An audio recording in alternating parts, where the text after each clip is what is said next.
Alrighty then. We are back. Let me get everything kind of set up.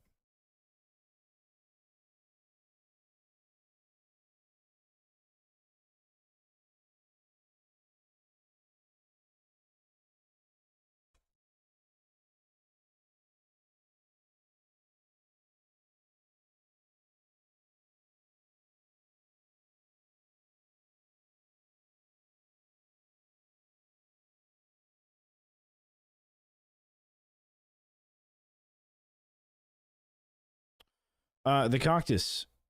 That is correct. It is OP, and you're gonna find out today whenever we do the challenge. A challenge. And this challenge is, as you know, oh crap, I can't remember where I put anything. There it is. The challenge is, ladies and gentlemen, to play an endless map.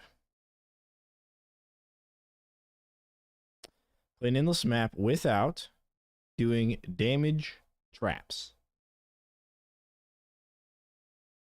And I may not remember if weapons are allowed, but we can probably do it without weapons. Forgot about your phone. Hey! And Arcs, what's up? What's up? All right, I think it fixes YouTube. Are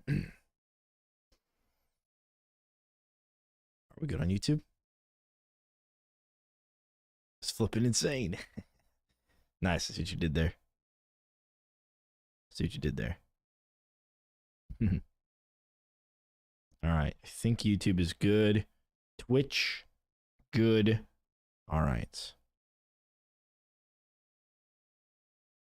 Let me...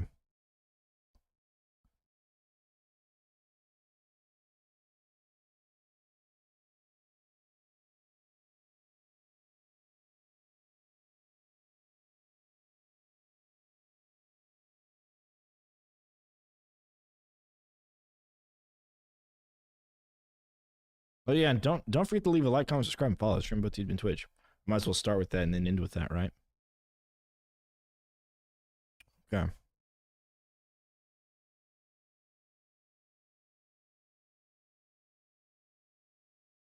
No damaging secondaries are fine. Oh, even better. Same with trinkets. I got you. Okay. Well, we're only going to use one trinket. All right, ladies and gentlemen, let's get started. So, what do we need? What do we need? We need to check our tar. Okay. There's really only a few things that we need here. We need tar, and we need you know, the flip, right? Because you know, best trap, flip trap, best trap. Where'd they at though? All right, there we go. Yep, flip very heavy enemies. Ring the like button, smash the bell. There you go. And don't forget to dance around the subscribe. Okay. We can do push traps. Barricades, reduce collateral. You know, single cades are a lot easier to manage, but I think you can do it with doubles pretty well. So we're going to roll doubles. Okay, why not? You know? All right, what else is no damage? So we got cades. We've got, yeah, we do confusion flower. Do we want a ceiling? What do we put on the ceiling? Gravity pillar? Confusion gravity, maybe? Yeah. I don't know. We'll figure out what we want to do with that. That's a maybe. You know, that's a maybe. All right. Then we've got some flip traps, obviously. Gravity pillar, obviously. No damage. And then push trap. I don't think push trap does damage. Yeah, no, because it has an upgrade to do it. So push trap is in. Okay, we can do that.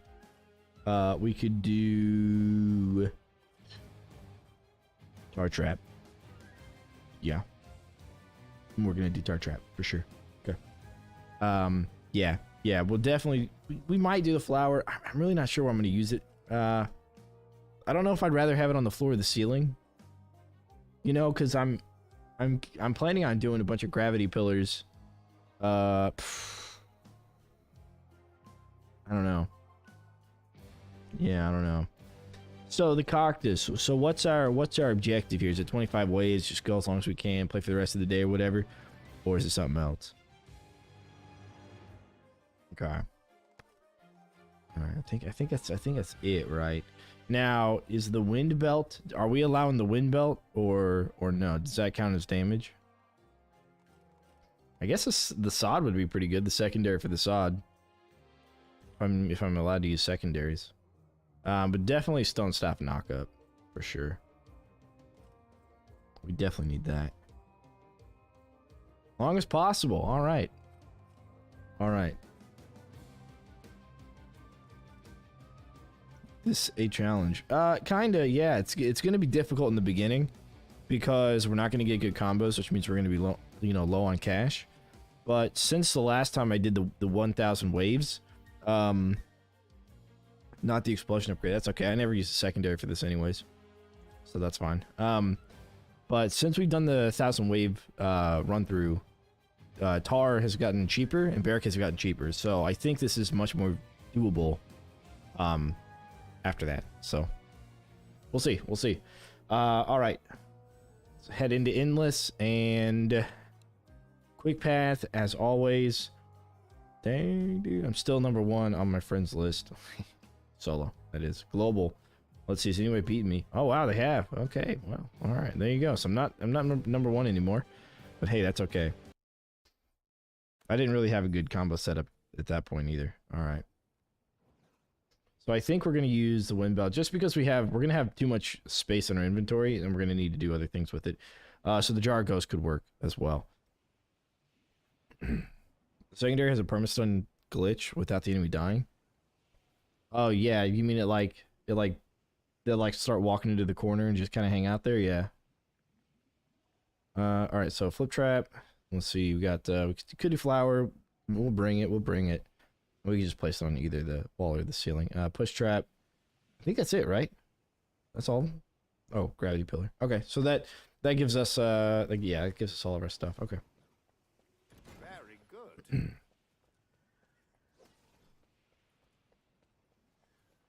So then the question is, I guess we got to start here. You know? We got to start here and we'll have to go tar. Perhaps one of these. And then maybe tar into flip, because we want to block this off, like so, and have him go downwards. Huh? Yeah, we kind of have to. It's gonna be difficult to start over there, although not impossible. But we definitely need this here. Oh, do we have Earth Lords wave 1? Big guys. Do we have any big guys at all wave 1? Maybe not. Maybe not. Okay. I don't think we do. And because we don't, we should be able to start some stuff here.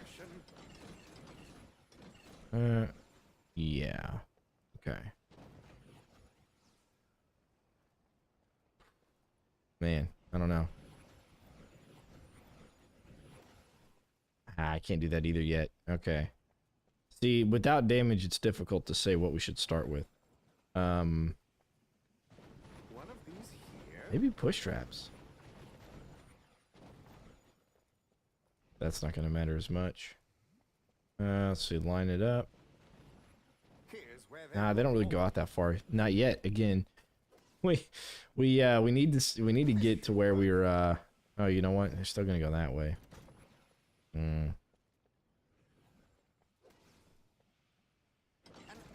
Location. All right, you know what? We'll see what these push traps do, and if we need to restart, we'll restart. Okay, cool. Let's go.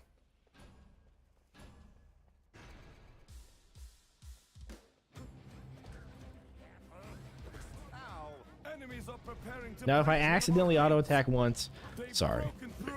Okay, sorry.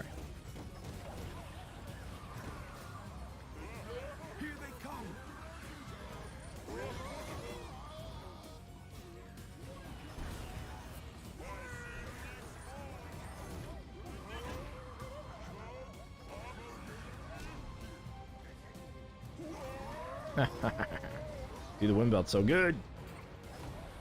Alright, good. He's dead. There we go, there we go. Yeah, push off's pretty cheap, huh? Alright.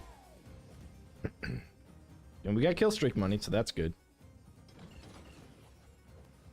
I guess I could do a tar in front of this. Yeah, perhaps. Okay. Then I'll start getting flip traps set up down here. It won't kill anything yet, but we'll start trying to get into that. Because once we have that conveyor belt going, I mean, we're going to be set for life, I think, you know? Honestly.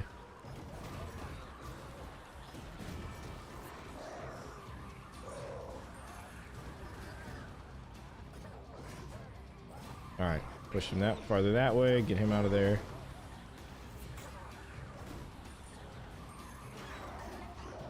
Good. Good. Uh-oh. Right, that's why we have these flips back here. Because we need them.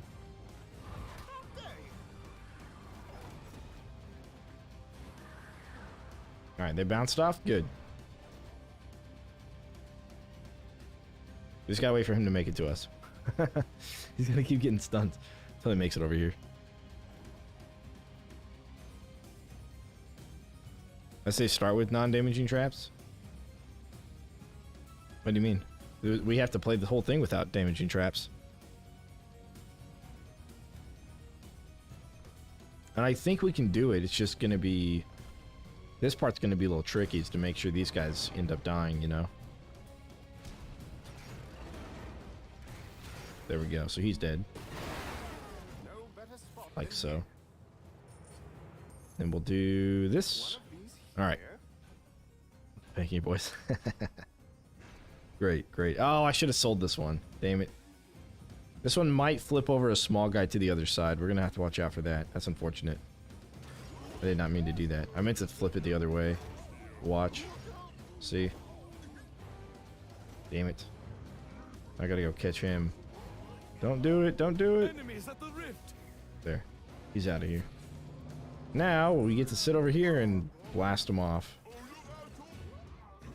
We gotta sleep for the archers. What? Oh, yeah, another one got flipped. Damn it.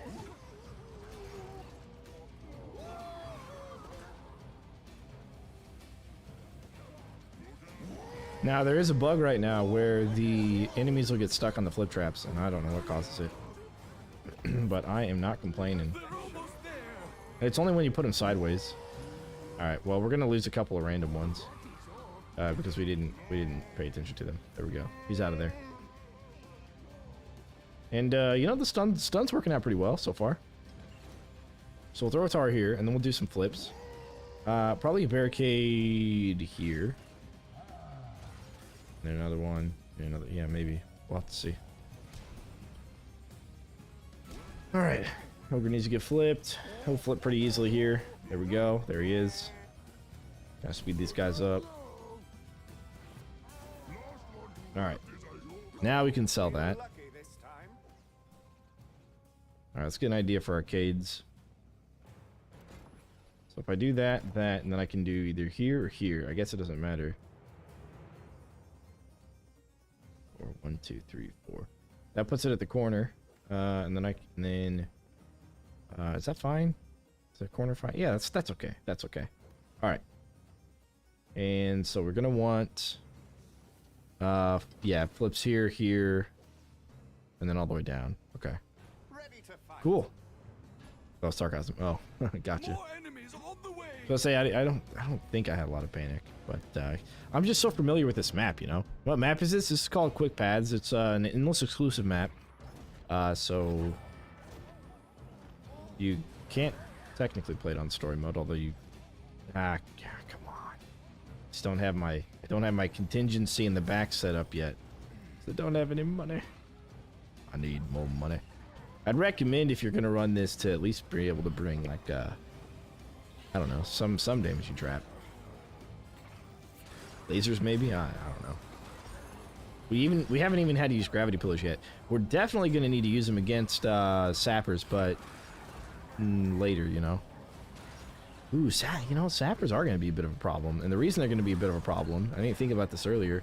Also, I might have heal on my barricades. I'm not sure. The reason sappers are going to be a problem later is because if they get hit by the push traps and get pushed into my barricades, they might pull up my barricades. Ooh, yeah. All they need is a little push. That's all they need is a little push. Alright. We do need... There we go. You get split. Get split. You don't.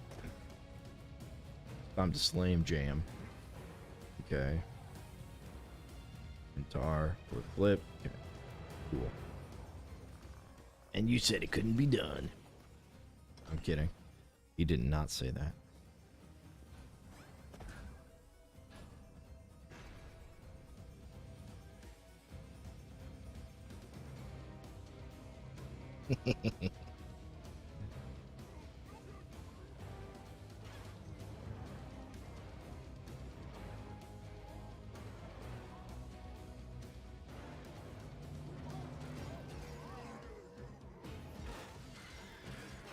And here we got the sappers coming up.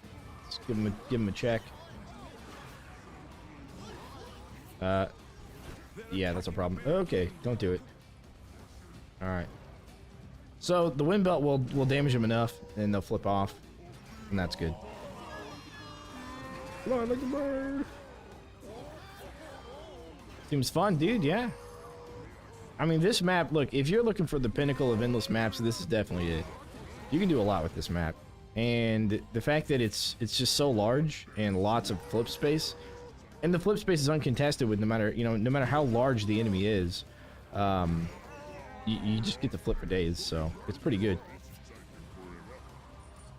And then once we get this portion back here set up in the back, we'll be able to get those guys to flip this way, so that way they flip over. Because we're flipping them back into it, and I need them to flip back over, right?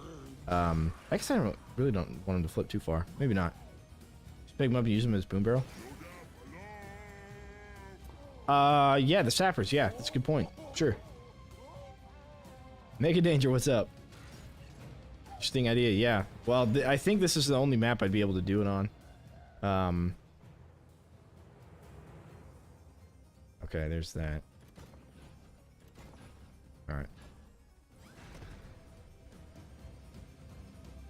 Oh, you know what? Coliseum. Well, yeah. Would Coliseum be possible? I don't think Coliseum would be possible just because you would have... would it be? The barricading in Coliseum is very finicky. You know, enemies in Coliseum have a hard time with the barricades. So I'm not sure. Should be immune to the stun staff. Yeah, I agree. I think they should be. There's nothing that's immune to petrification, and it definitely should be something because it's just too universally good. Or some of the grinders. Right, exactly. Oh, what the heck? How the heck did you guys get over there? Yeah, what? That doesn't make sense. Oh, what are you doing? How are they doing that? What are they doing? He got stuck in the barricade. What the heck? Are they bouncing off the wall? Let's find out. Maybe. Or oh, you know what? Or they might be just hitting they might be landing on the barricade, walking off the back of it. Okay, yeah, that could be. Is that a problem? Do I care about that? Do I care about that? Firefiend Overlord. Skadooshed. I don't know if I care about that. Okay. Probably not. I'm going to go ahead and say probably not. We're going to start working on our conveyor belt here. Yeah. Let's do that. Okay, cool.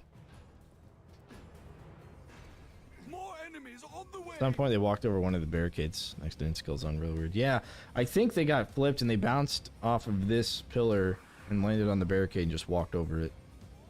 So what I could do for now is just move those barricades back. Maybe do that forever. No. We want to use this real estate space.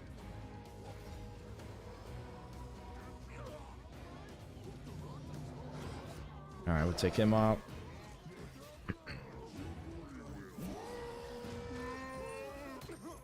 Cool. Might try this too, dude. Do it, man.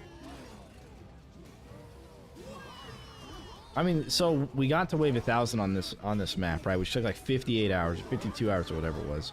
Crazy time. However, at the end of it, we were basically only relying on the flip traps. We actually sold some of our damage traps in order to get them to die faster, because you know, 52 hours is a long time. How'd you do the basement in Coliseum? No damage, fire elementals? Yeah, well, the fire elementals will stop targeting barricades after a certain period of time, just due to the fact the way the endless works. And so what you would essentially want to do is just use flip traps up at the top and try and flip everything into the grinders. That one you'd have to really do a lot of testing as far as where all of the grinders, like where the flip traps have to be in order to flip enemies into the grinder, you know? As in, like, from the other side. So you'll have to do a lot of testing, a lot of trial and error, just to figure out where you need to place them in order to land the grinder shots, like basketball. I have a head cannon that went. I'll watch the sign. Actually, maybe I should go stand over there. Good for heavy units, terrible for light units on how they overshoot. Well, yeah, that's why you'd have to really line it up. You'd have to line up your shots. When launching the fire fiends, just feel like a hot tub and give up on attacking. Yeah, that's exactly what happens. What? I mean, so these are lava cauldrons, right? And that's lava. They die in the lava, but they don't die in the lava cauldron. They don't even take damage. Coincidence? I think not.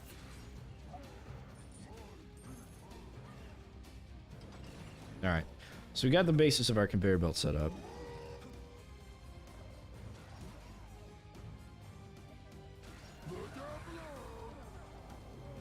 And I think I'm gonna sell some of those push traps.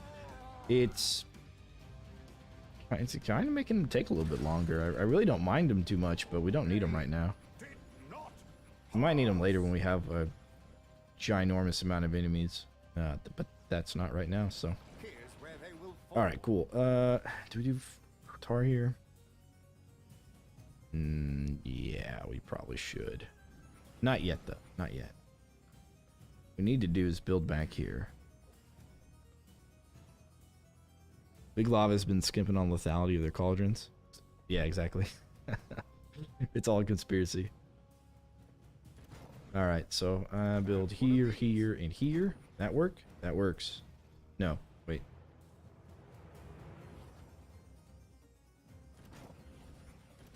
There, that works.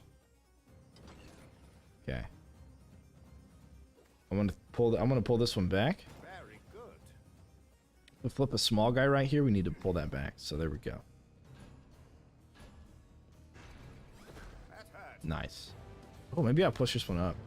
That'll give me this space taken care of. Then I got this. I can do that space. Push him farther up. Keep him on the outside. And even right here. Yeah, okay. We'll move this barricade up a little bit. I don't think so, little runners. Maybe the culp. Oh, you know who's gonna. Ooh, you know who's gonna be a big problem? Moneybags. He's gonna be a big problem. Yeah, I didn't even. Ah, crap. Misplaced that tar. It's okay though. It's an okay place, tar. Well, I sold the push traps, and now we're kind of getting overrun a little bit here. But that's alright. We're good still.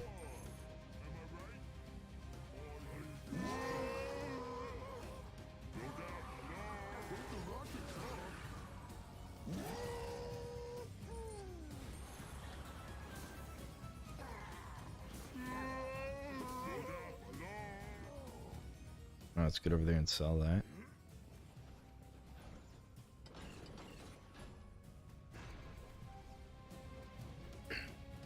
More enemies on the So way. what do we do against the kobolds? I guess we have to do gravity pillars. But what do we do against money bags?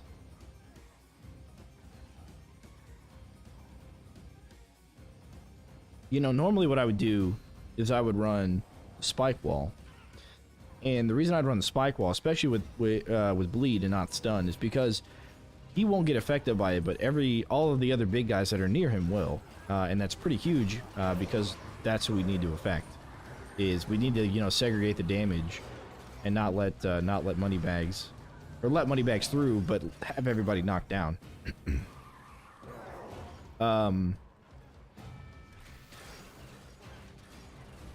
Although it looks like even he's getting stuck, which is a bit of a problem because that means that all these guys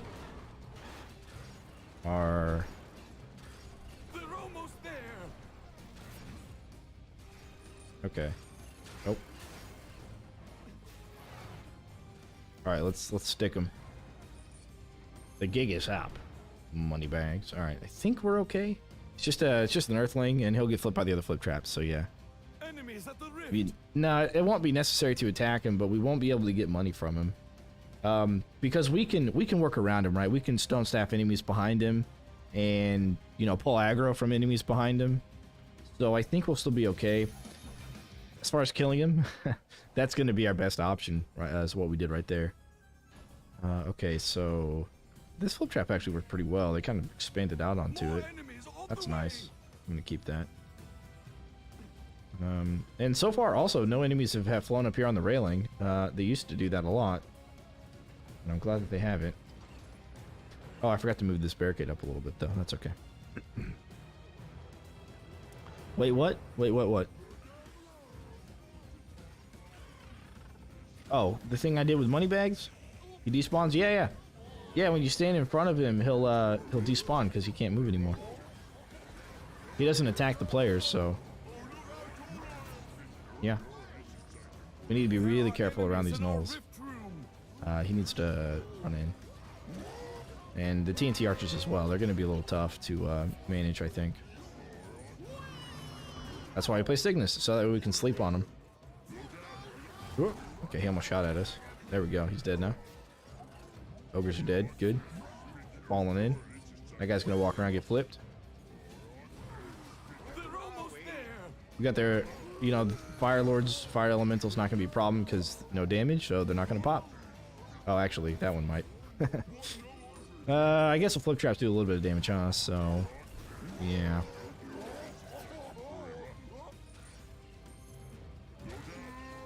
Although that one got taken out, so that's good. Melephis, what's up, dude? What is going on? Melephis will be the one joining me for Orcs Must Die 2 on Monday.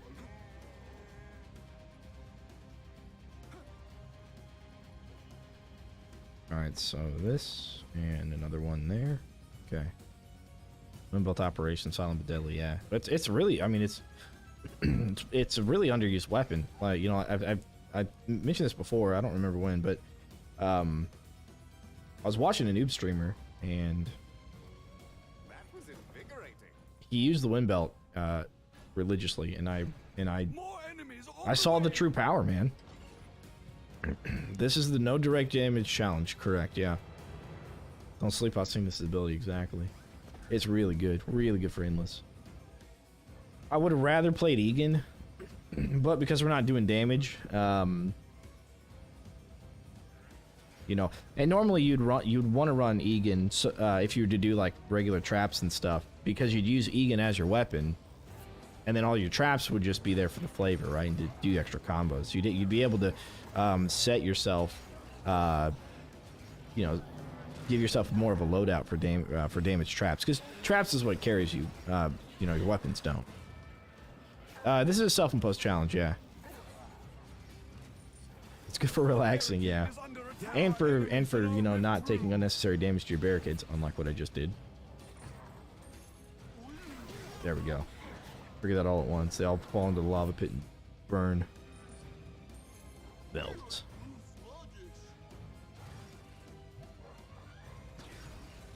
Skidoosh. Enemies at the rift.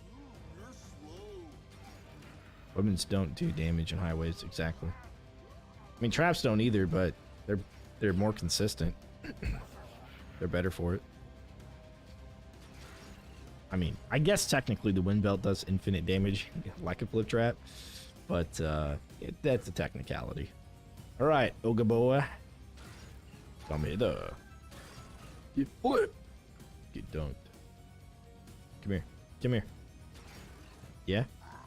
Yeah. Go. Go. Go. Ah. Okay, fine.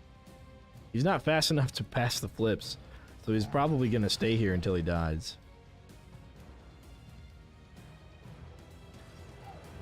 And Zarm, dude, welcome, dude. I didn't realize, I didn't read the name. Like everybody's name, or I guess it's just the cactus who's typing a whole bunch, but the red kind of blends in. Why don't take cooldown trinket? I have the cooldown trinket. That's my last one. I'm pretty sure I have the passive resets faster and not the barricade heal, but I took barricade heal the other day when I was playing with Blue Bear, so I don't remember if I switched it over or not. Oh, I'm blind. Yeah, you're good, man. But yeah, it was a challenge designated by the cactus. He wanted to challenge me to do a no damage endless, no damage trap endless. Flip traps are allowed because they changed physics, where physics now does damage. So they're allowed. Oh, you know what? I also need to do flips up here. And I need to do flips up here because I'm gonna get rid of that row. Because stairs do damage, and stairs are awesome. Oh, you have it in 1 or 2. Well, if I was playing normal and play Egan or something, I would have it on number 1 and no weapon.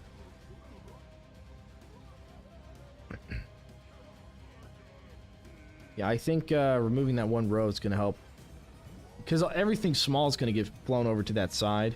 So there's really no reason to have another row of flip traps. So I think I'm going to fill that row with tar and then just kind of box in with tar and then put flips on the other side.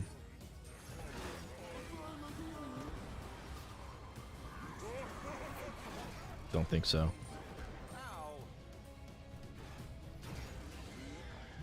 Oh, sapper time. Let's see it. Okay, one of them got dead already, and they should die. Okay, good. One of them's not dead. Oh no. Where you at? There you are. Okay, there he is. There are enemies in our rift room. All right. I'm glad we have the flips that we have right now. So another tar, and then we'll go flip. Okay.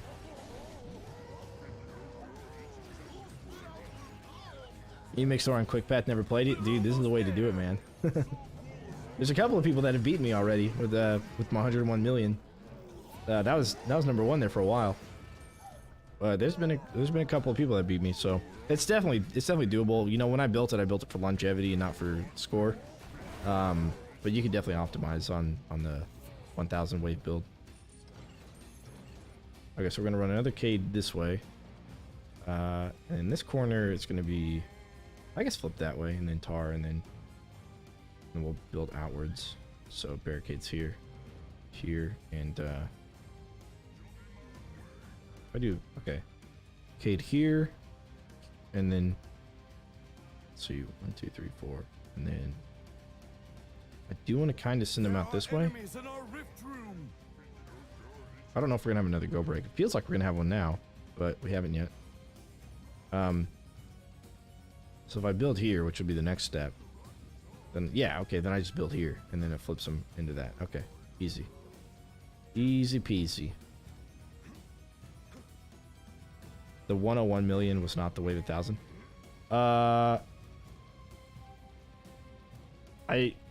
don't remember, actually.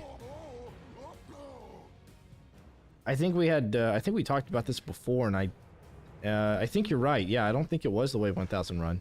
I think it was like my 750 run, because I was using something else instead of ballista, but then I switched it over to ballista in order to kill the mountain trolls faster, because they just kept getting stuck and not dying anywhere. Yeah, I think you're right. It wasn't the wave 1000 run, but it was a similar concept. Yeah.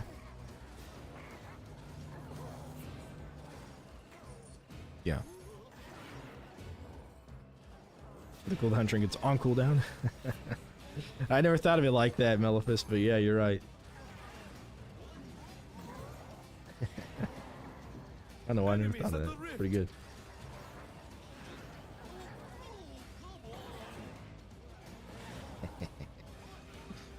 Man, you gotta love the voice acting in this. Alright, switch it over here. I think a normal setup don't need so much waves. No, a normal setup wouldn't. You know, and honestly, what you would do is you'd put this flip trap setup in the back, and then in the front you just have your combo setup, right? Because you still use flip traps for combos. You know what I'm saying? There are not enough flip traps.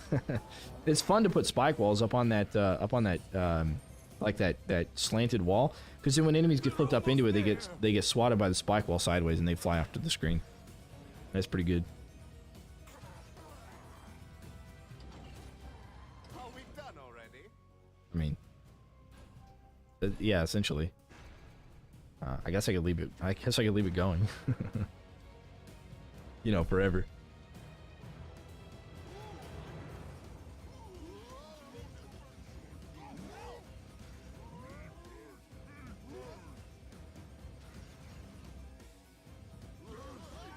Sappers, as of right now, are still a problem. Your 1001 wave of 78 million score. Yeah. Yeah, I think it was the 750 wave we did prior to that. Because we did a couple of tests. I know we did like a 250 wave, I think, as well, prior. Yeah. And it ended up being 101 million score, so. Enemies at the rift. So that the cooldown trinket can get rid of everything's cooldown except its own.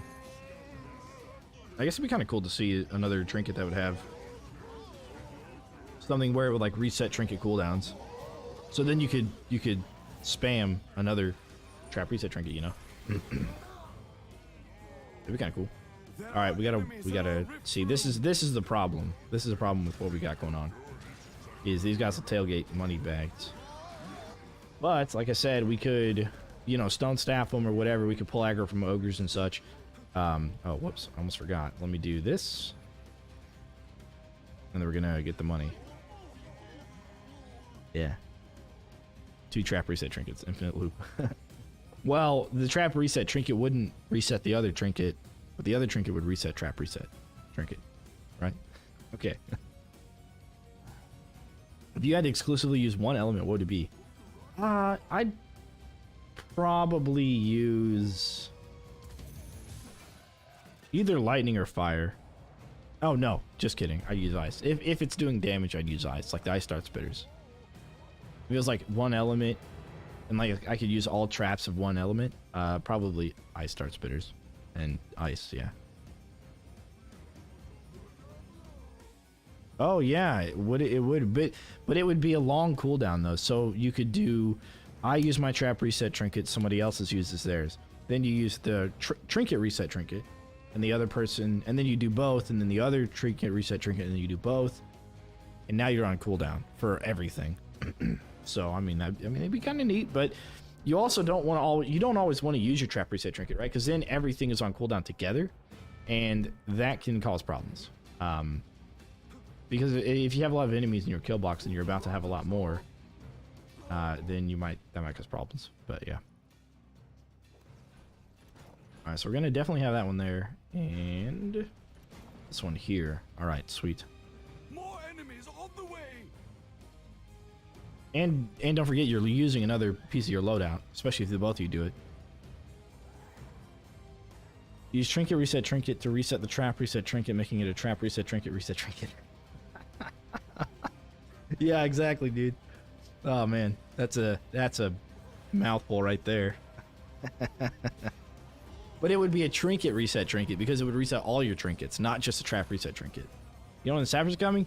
I don't remember, but we'll hear them. And we'll have plenty of time to respond to them as well. Because when the sappers show up, you don't have TNT archers, you don't have no grenadiers. It's just the sappers. So we don't have to worry about the parakeets getting destroyed if we stand up and run around.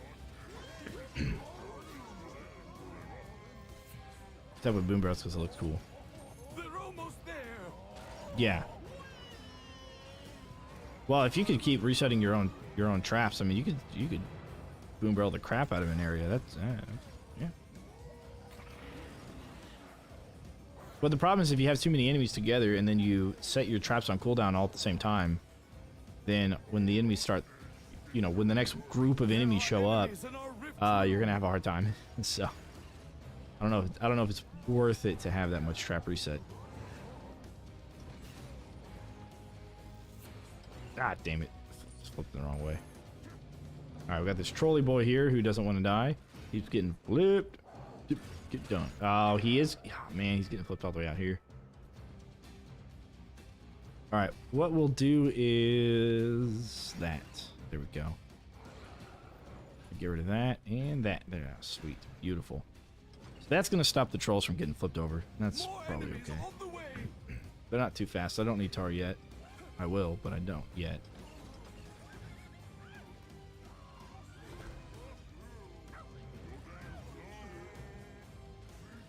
But would their trinket reset your trinket reset as well? Oh, I see what you're saying. No, it'd probably have to be unique, right? So it wouldn't be able to affect itself or other trap reset trinkets. Trinket reset trinkets. Right. Alright, so they came out on 17, I don't know, probably every 8 waves? 7 waves? No, it's shorter than that. 6 waves? I'm gonna guess 6 waves. I'd guess that they came out on 11. Although I think we've heard them 4. Oh yeah, we've heard them 4 times because it came out on wave 1. Maybe the only endless map that has sappers on wave 1. They're almost there.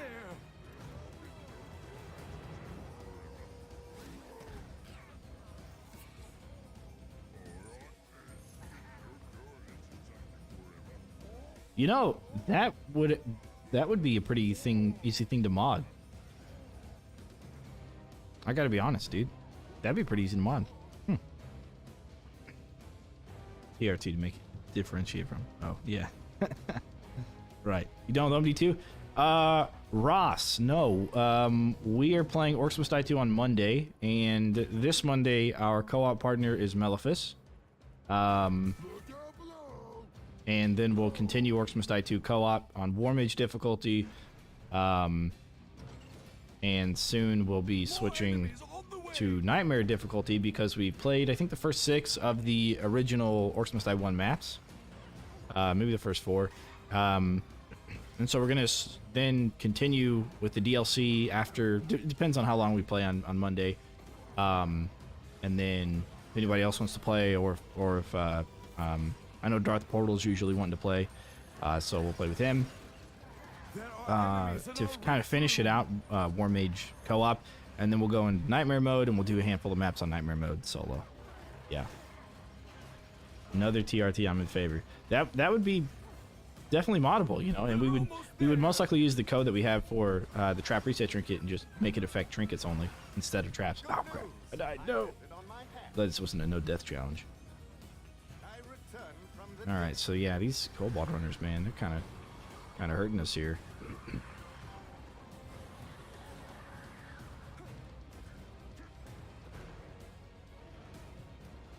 Use a sapper like a cannonball, yeah.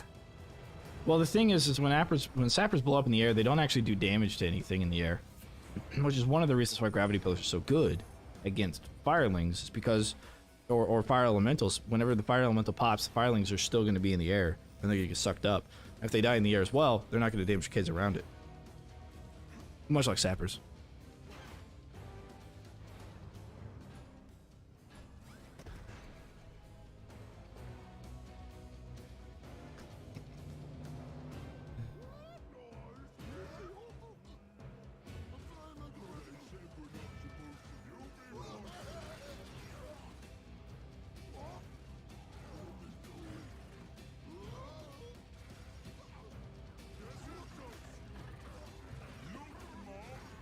Sorry, I got a funny message. No! Who's attacking the barricade? Oh. must have got a shot. Get out of here, Noldy boy. Ah, T-Wall, what's up, dude? Flip trap, best trap. Speed up trap be interesting. Yeah, so they had one of those in Orcs Must Die Unchained. It was a speed pad. It was one of their like utility traps. That was pretty cool. And they definitely should bring all the utility traps back. The mana rage or the mana well. They would need to rebalance the stone staff if they brought the mana well back, but they should definitely do it. The mana well, the health well, the coin forge. They had the power up, which would make your character do more damage. Which it would just like drop a little like vial from the sky, I think. And they had like a shield one as well to kind of give you a damage resistant shield temporarily. And then you had the speed up pad as well, so you could run across it. Your character would have a haste for a while. So all utility traps. Some of them were in the previous games as well. But yeah, that'd be really cool to have. Some of the maps are really good. Yeah. So far, I'm liking 2 better than 1. I think 2 is more challenging than 1. I think 1's a little bit too easy. Enemy speed. Oh, enemy speed. Oh. They get pretty fast, man. I'll be honest. They get pretty fast. Okay, so here we're going to want some serious stuff. But before we do...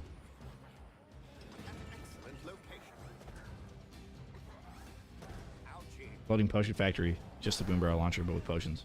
Ooh. You know, one of the mods so I got into modding, right? I did some of the mods. But they're like easier ones. I don't actually have to write any code for it. I just have to like write values and change values that are within the game. But one of the ones I want to do is the mesmerizer. When he shoots his laser beam, I want the laser beam to change colors. And I know that's going to be difficult to write. Because then you have to, get your RGB values to like rotate or something, and that's probably going to be like a new line of code that's not in the game already, and that may be too difficult. I don't know, but that'd be a cool one.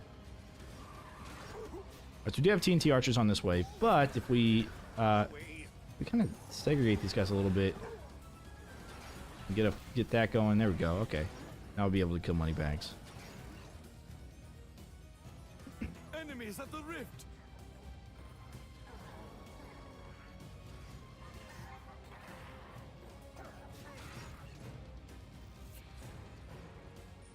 Place too high, potions break and slow damage enemies depending on potion type. Ooh, yeah. A vial breaks and then it's like the alchemist in BTD 6. Leaves like a pool of acid. Yeah. All right. Flip and then I don't know. Let's do more flip. So now we're done. But we're basically done. We're basically done with the game. All right. This is really all we need. We're going to build into this room, and we're going to have more flips going that way. It's not really the best idea, though, because the railing gets in the way of the big guys, and the small guys will end up just kind of flying over here, triggering these traps. And they might be on cooldown prematurely when another enemy comes over here, so it's not always the best. I guess we could flip them back into the hallway, I suppose. We need to do that anyways because we got sappers over there, so maybe we should build a hallway first. Okay, you, and then you. Come on, keep going. Uh-oh. Oh. Okay, alright. He almost made it through. Alright, but he didn't. You know what? Yeah, let's do this. Let's get a gravity pillar there. Probably gonna need that. Yeah, for sure. Get those enemies clumped up, We'll get our flip trap there. So the flip trap, or the gravity pillar will interrupt the flip trap, which means I think maybe the flowers are a better choice for the ceiling. Wolf, what's up? Mana slows and prevents certain ranged enemies from attacking. Dude, you're getting pretty deep stuff right there. I'm missing something. Let me get it back. What do you miss? What do you mean? Alright, we'll get you out of there. Oh. Hello. It's glorious. There are enemies in our rift room. Yes, good. The troll made it finally. Jesus. Sheesh. That's pretty good. Sheesh. Do I do more flips? Push? Maybe I go push now. I don't know. I don't know what to do next. I guess I'll run push next. Yeah, why not? Why not? I'll need to do... Yeah, you know what? I'm going to do gravity pillars on top of push. That might be the answer we need for the sapper, or for the kobold runners. It's back! Dude, Wolf with the Prime sub 2 months. Thanks, man. Appreciate it. That is what you were missing. Hell yeah. Oh, by the way, guys, if you have Amazon Prime, you can actually sub on Twitch for free. Prime sub on Twitch for free. Nice, yeah. Feeling normal again. Good. Awesome. They're almost there. Alright, so that flip trap into the gravity pillar situation I just placed looks like it's knocking some of them over the barricades, which is okay. We can deal with that. Because they're all going to come over here and get flipped, so... Let's do a couple of those. See you later, nerd! Enemies at the rift. Yeah, good stuff. Now, one of the things we did on not our 1,000 wave run, but one of the other ones, we placed a crap ton of flip traps over by the rift, and then we ended up flipping them from the bridge, and we flipped them to us, where we're standing right now, and then we flipped them back. And that was extremely risky, but it saved a lot of time. A lot of time, let me tell you. Crazy amount of time, but extremely risky. One of these here. I'm even thinking about doing a, checkerboard flowers with gravity pillars, but I'm not sold on that yet. More enemies on Wish the I was way. middle class. Hey man, we've all been there. Well, maybe not all of us, but I feel you, dude. And it's all right. I mean, you know, I've got such a small fan base right now that Prime sub or not, I'm still gonna read your messages. I still see you. You know, you're not invisible to me. If I had like millions of subscribers, you know, maybe, I don't know, but I'm kidding. I really wish the enemies at the rift was more intelligent. It knows the route. Yeah, no. There's a mod to remove it, to remove the soundbite from him. But I don't have it. I probably should have. I didn't even think about that. Because he's so worried, but it's like, dude, I got this, man. I got this. Yeah. Yeah, there's a mod that removes the announcer stuff. And it's a well-deserved mod, that's for sure.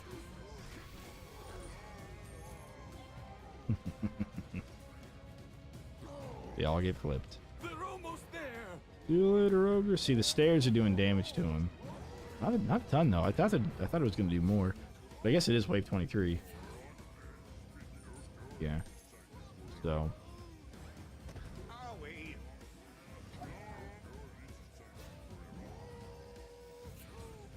One of these days.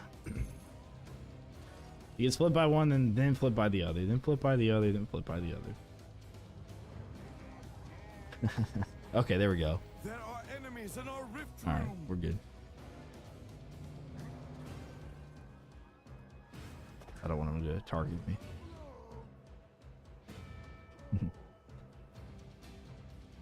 The trap or something that you could place that triggers the soundbite would be neat. So you could just listen to it willingly.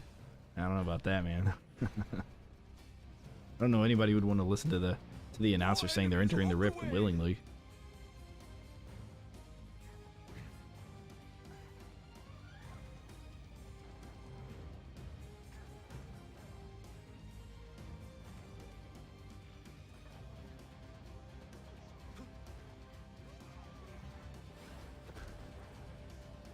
Oh, I gotcha. Right, so you could set up... Yeah. So you could set up little triggers. Well, you know, it'd be kind of cool to do that for sappers as well, maybe.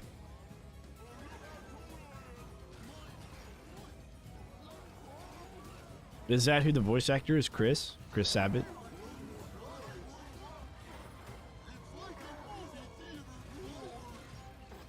That's pretty neat.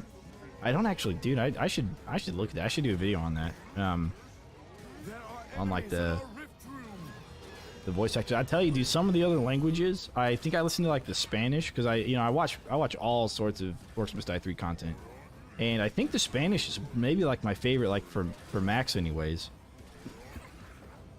It just sounds so cool.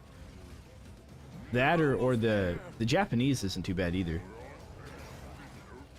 You know, some of it's a little stereotypical, like you know, extra macho, but yeah, it's pretty neat. It's pretty neat stuff. Enemies at the rift. I'd recommend it next time you guys are watching somebody, you know, or if they're doing orcs in the French or German or Russian or whatever, just, you know, give it a watch and see what you think about the voice acting. I was like, no one had checked. Is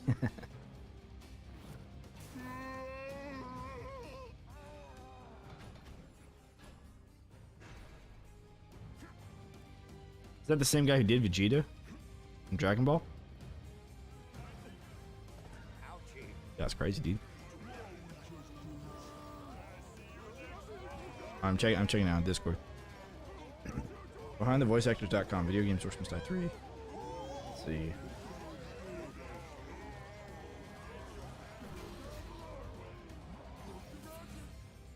So we got Colleen Clickenbeard. Dude, what a fucking badass last name is that, dude? Oh, Sappers. Oh crap, I'm over here like fangirling on this lady's last name. And Sappers are here.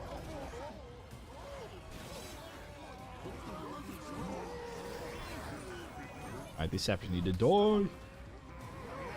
I got like one left, dude. Come on, get out of here. There we go. That's gonna be tough to deal with later on because they're gonna have so much health, man. That might be a little tough to deal with later on.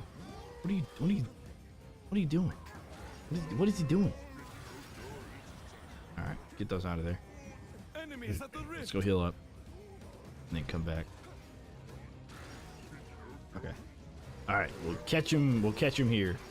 That's slippery money bags.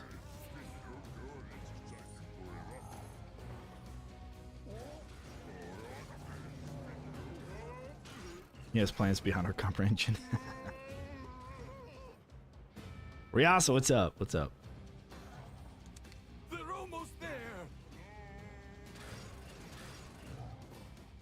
Moneybags just contemplates how he got himself in this situation sometimes.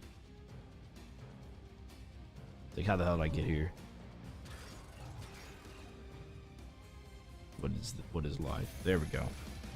Thanks for the cash, pal. But that did okay against the Sappers, so I guess we just do it more. It gives us more time at least to deal with the Sappers, right? It gives us more time. Did you action response just yeet them? If I had sound bites, dude. I have a Go XLR setup, but it's like the small one, so it doesn't actually have like the buttons and stuff for sound bites. Okay, so I'm gonna keep looking at this. So they got Colleen Clickenbeard, which is a badass last name, first of all, as Gabriella. They've got Kara Edwards as Kelsey. They got Gabe Kunda as Egan. Name looks familiar. Not sure. Robert McCollum also sounds kind of familiar. Maybe it's generic, though, as Max. They've got Damon Mills. His profile picture. Hang on. Let me pull this up. Let me pull this up on Discord here for you guys. Moneybag's such a pacifist introvert. He would rather die than attack you. Yeah, man. Yeah, makes when you say it like that, it makes you kind of feel bad for killing him, right? What do we got here? What's going on? Is he dying? Okay, he's dead. All right. All right. Let me pull this. Let me pull this up here. The profile picture for one of these guys looks like an animated character. This guy right here, Damon Mills, who voiced Warwick. It looks like the picture that's here is an animated character himself. He kind of looks like Warwick too. That's pretty cool. And then Ian Sinclair does Cygnus, and then Christopher Sabat does just in general. So okay, so if we click on Christopher Sabat, so we just see what he did. Quite a few things actually. That's pretty good.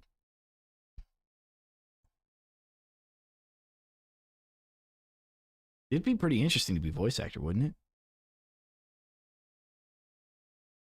Oh man, he did all those guys. Oh, that's cool, dude. On Dragon Ball Z. That's crazy, man. One Piece, too. I need to get into voice acting, man. Hell yeah. What a resume. Vegeta, Piccolo. Dude, neat. Thanks for sharing that, man. That's cool. Kind of jealous how you can just endure basically one game still. I want to play so much stuff in so little time. Yeah, all right. So let's talk about that though. Let's talk about that. So a couple of YouTubers and streamers that I like to watch. I watched more in the past, but because I've just been busier with other stuff, so I haven't really had as much time to consume content. Legend of Total War and Super John Bombo. If you wanna find people who like do the same thing every day, look at those two guys. Legend of Total War plays Total War games, specifically Warhammer, and then of course y'all already know who SJB is, Bloons. And watching their streams and stuff, they'll answer the same question over and over because people pop in and pop out and they'll ask the question. They don't know what's going on exactly, especially with their viewership. It's much higher than mine, and so of course I always accept all questions, even if it's been asked like literally 2 seconds before, because you could have just tuned in at that time and not known that there was a question about it.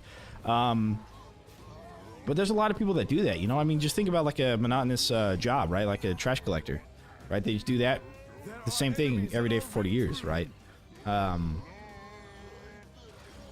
So in a way, it's somewhat similar to what other people do in a daily life. Of course, being a trash collector, obviously you'd have different things happening. There might be something exciting that happens one day, and kind of makes your day when obviously that's never going to be the case with orcs. But I don't play to burn myself out. And that's the other thing is, I feel like I don't get burnt out because I don't really play it that much. I played it a lot earlier, but it's not too much, right? So I feel like I did on my, who is he? Is Yoga from MD3? Oh, him. yeah, exactly. Ain't watching in English, but he's got some damn rolls.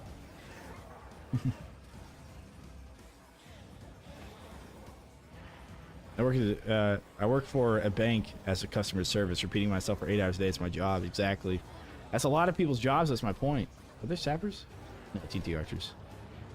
So, and I look at other streamers who do, like I said, Legend of Total War and Super John Bombo. They both do the same kind of stuff every day. And I look at that and I say, they can do it, and they get the question too. How do they do it? And it's just you do. You don't really think about it. And I think part of it is becoming older. Time flies a little bit faster when you're older, because I think personally the reason why is because you remember less, because you have more events that happen in your life, and therefore you remember less of it. And so then it seems like it flies by faster. So maybe it has to do with age as well.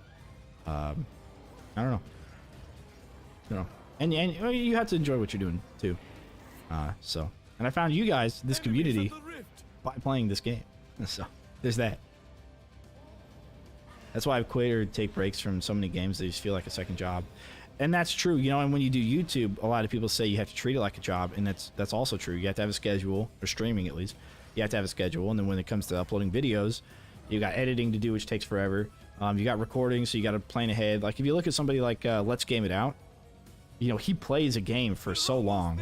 Probably use mods or hacks to speed hack it, but I mean, he has a vision of what he wants it to be like in the end, and he's got a way to get it there, and he's got to edit, and it's just video recording and then re-recording if you don't get the content that you want. So anyways, it's a lot. But there are enemies in our rift room.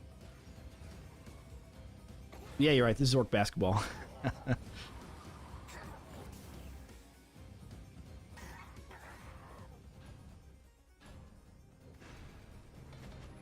Here's where they will fall. Here's where they will fall.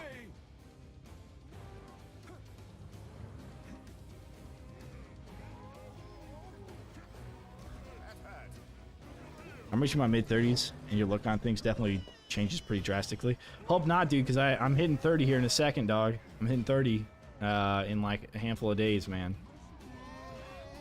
You know? So I hope not. I don't know. I love Let's Game It Out. The thing he does is just insane. I know, right? But that's the thing. It's like he's got a vision, and then he executes that vision, whatever it is.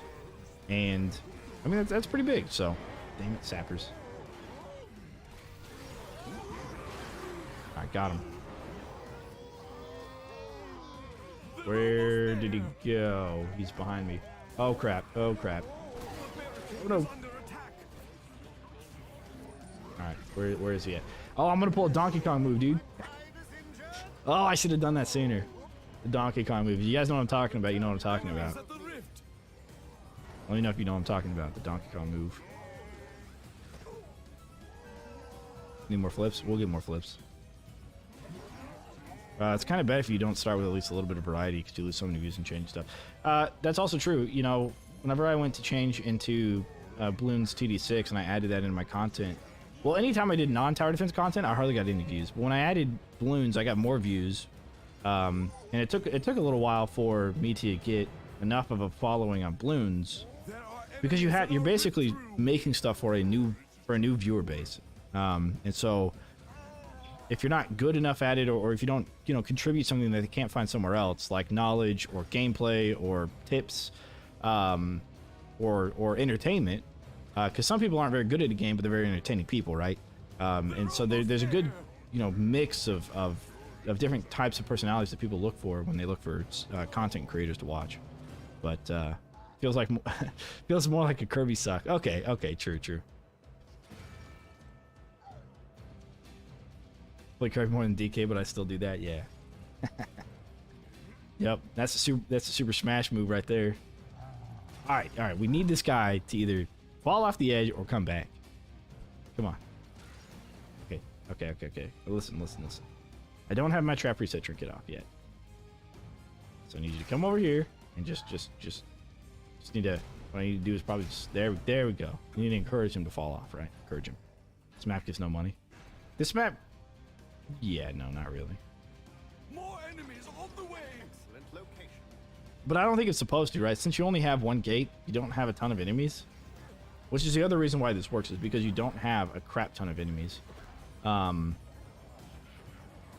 So, but yeah, no, I feel you, dude.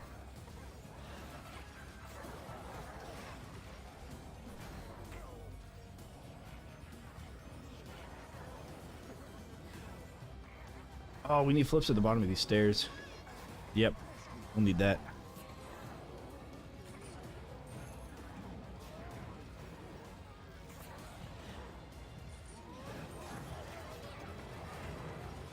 Enemies at the rift.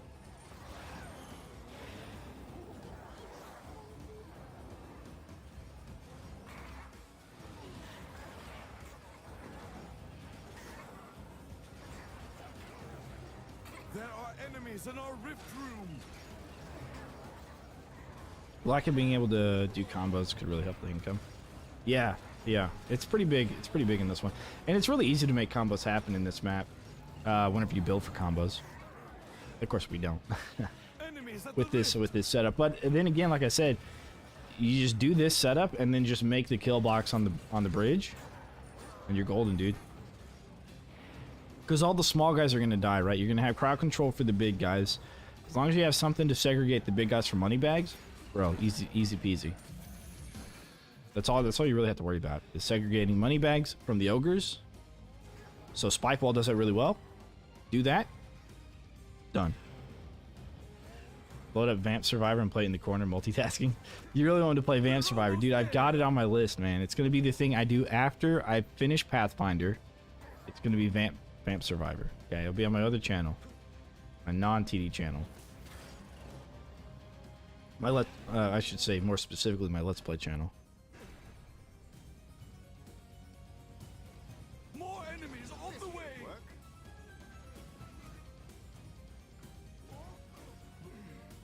Did I replace that kid?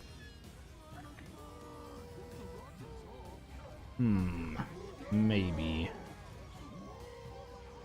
All right, time on deck is 7:48. We're gonna play this for another 2 hours, and we'll see where we go. Or we can just beat round 75. Let's do that. 2 hours or 75, whichever comes first. Because at wave 60, they run as fast as they're... No, at wave 60, they have as much crowd control as you're going to have. Which I guess doesn't matter in this instance, so... Never mind. Wave 150, they're as fast as they're ever going to be. There are enemies in our rift room. Yeah, I felt like maybe. Okay. Yeah, no worries, man. Well, it's definitely on my radar. Definitely on my radar.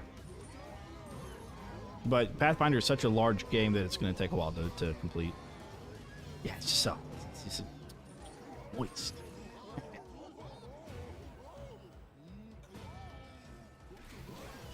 Are we?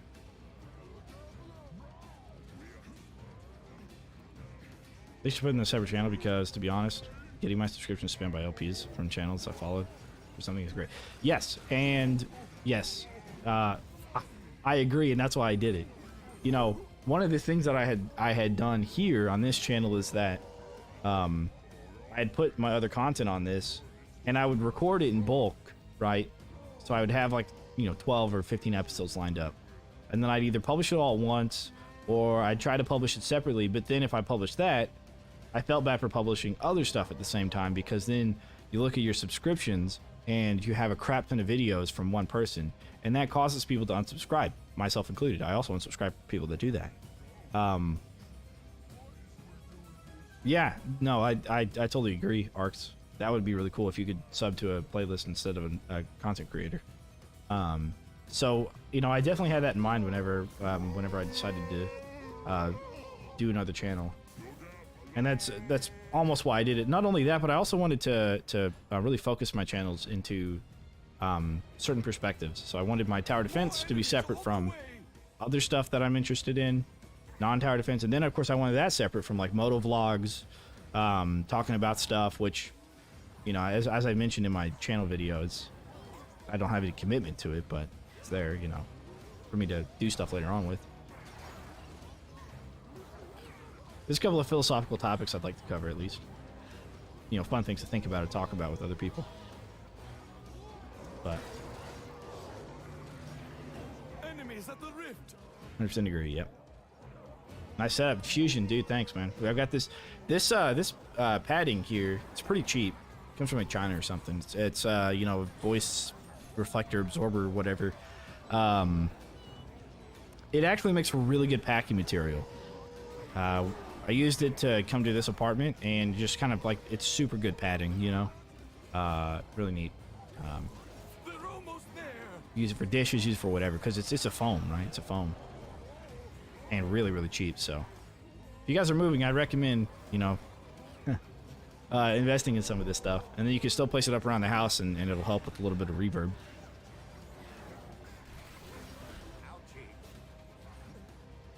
There are enemies in our rift room.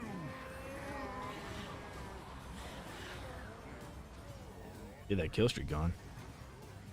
Oh yeah, and you probably could wrap a pillowcase around it. Yeah, no, for sure. I didn't even think of that, dude. I should have done that instead of buying a pillow. Because I've got a little bit left over. I haven't used it all. I mean, I've got plenty of space on the wall here that's bare. Enemies at the rift. That's pretty smart, though.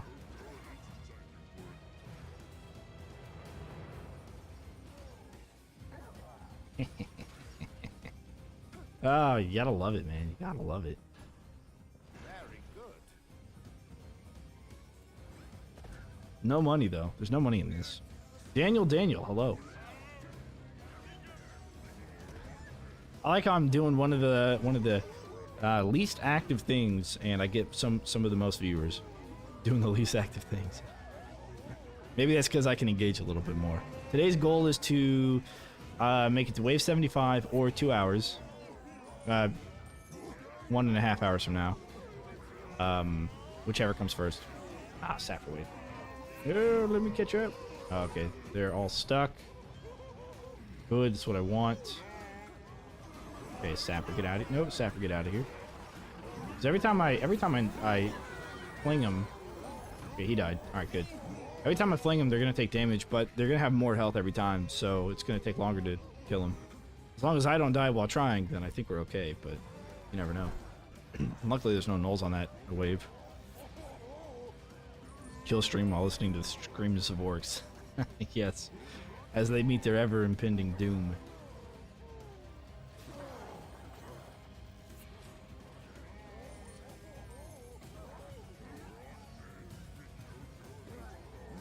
Whoever their tactical leader is needs to get fired because their tactics aren't very intelligent. And I will say, you guys might notice something. Whenever they get flipped, if they get flipped into the gravity pillar actually stops them from moving, but it does allow them to move just a little bit. It does allow that. We're going to do this because I need them to kind of get through. So we've done some digging around, and by digging around I mean we've just been doing some testing. So these flip traps, you can see my character like bouncing up and down as I walk, right? There's some kind of a hitbox within these flip traps that's causing it. We don't know what it is, but when you run over it, whenever you run over it straight, like over here for example, we're gonna do that real quick. It's not as much of a bounce, and so they don't get stuck running straight across it, but they do get stuck running, you know, horizontally across it. You know what I mean? More enemies on the way. Like when they're running in the direction of the arrow, they don't get stuck. No idea why.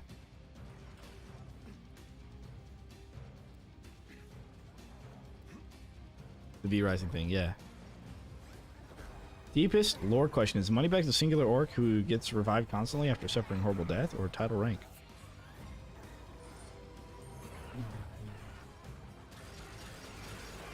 They're almost there. Good question. You know, I haven't read everybody's lore, and they might mention Moneybags in some of it. The way I see it is he's an expeditionary unit? No. I don't know. Whatever you call those guys that produce money in order for Enemies at the rift. in order for like a what do you call it, an expedition to occur? Yeah, the guys who pay money for an expedition to occur, whatever those are called. Moneybags is the royal orc accountant. Yeah. So I think, you know, the orcs have a promise. You know, they say this is the promised land. An investor. Yeah, the investor. So if he's an investor, then he might be trying to do it himself.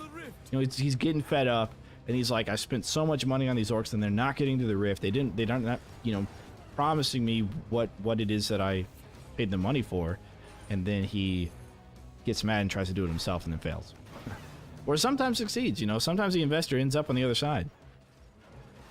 Just because he's so rich and powerful, he's able to afford the best equipment, which allows him to not be affected by physics traps. Exactly. If you want something done right, do it yourself. Head King is a species of ogre that lives deep underground. The money bet. Well, he is purple, right? I mean, he is a little different. The regular ogres are you know, fair skinned, yellowish. Seriously, yeah, I'm doing all right. Doing pretty good.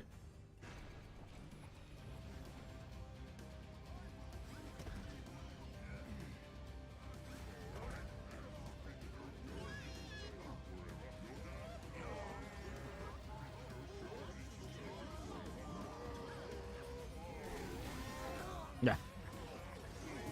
Ah, see, I call this the conveyor belt. I'm going to whatever you call it. Copyright? I'm gonna copyright it. The conveyor belt. They're almost there. Where you flip all the orcs over to one side, and then from that side, flip them all over into the lava. Beautiful stuff, beautiful stuff. If it wasn't so stingy and outfitted, the others, his CC immune armor wouldn't be having these problems. Yeah, but he doesn't want to invest that much. You know, there's always a risk reward. So these orcs come to him and they say, probably the orc leaders come to him and say, listen, we want money for our expedition. You know, we need your funding. And then he's like, okay, cool, here you go. And then they fail, and he's like, what the hell are you doing with all my money? And so then you might think that they're going to fail no matter what. So he chooses not to invest. He's like, I'll take my funds somewhere else. I'll do it myself. And sometimes he succeeds. He's definitely better than the orcs. That's for sure. What I like to see on the next DLC, I would love to see. I would love to see an enemy. Man, it's tough to say, man. A map pack would be cool, right? But I would also like to see. You know what? Let me just grab this dude before he turns into firelings. There we go. I would also like to see an enemy pack. Man, this has gotten worse since the last time we did this. This has gotten worse for sure, man. Holy crap. Let's see if I can just stone staff. Do you move now? Uh-oh.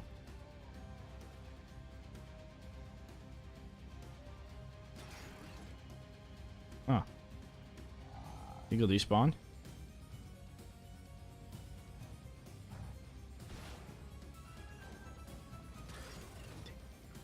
Not quite close enough for that. Uh-oh.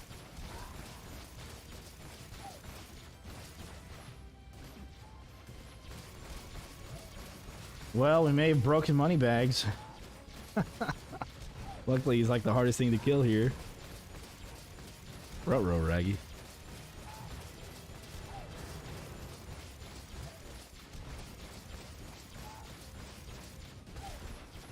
He's scared to move. No, I think it has to do with the thing I was talking to you about earlier, where like when you walk over the flip traps. Oh, there we go. Is he moving? No, he's not moving yet. Come on, man. Come on, man. I need to stun him. Stun him. Yeah, that's what I need. Oh, you know what? Maybe this will work. Hit him, Confusion Flower. Go. Yeah, that might reset him. Yeah, okay. That's it. That's the answer. I think. What are you doing? Literally, what are you doing? Well, crap, dude. All right, I'm going to sell that flip trap there and then put a... All right. Now he should okay, now he wants to actually work. Get him to despawn here. I need the money. I need the cash. There are enemies in our rift room. No, stop. How are you now not wanting to die? Okay, there we go. This is now I call dibs. Sorry, so anyways, yeah, so I'd love to see a map pack, and I'd love to see the return of the ogres, right? The Fire Ogre and Frost Ogre, they need to bring it back. And they need to bring back the Fire Ogres from Unchained. Those are some sick-ass Fire Ogres, dude.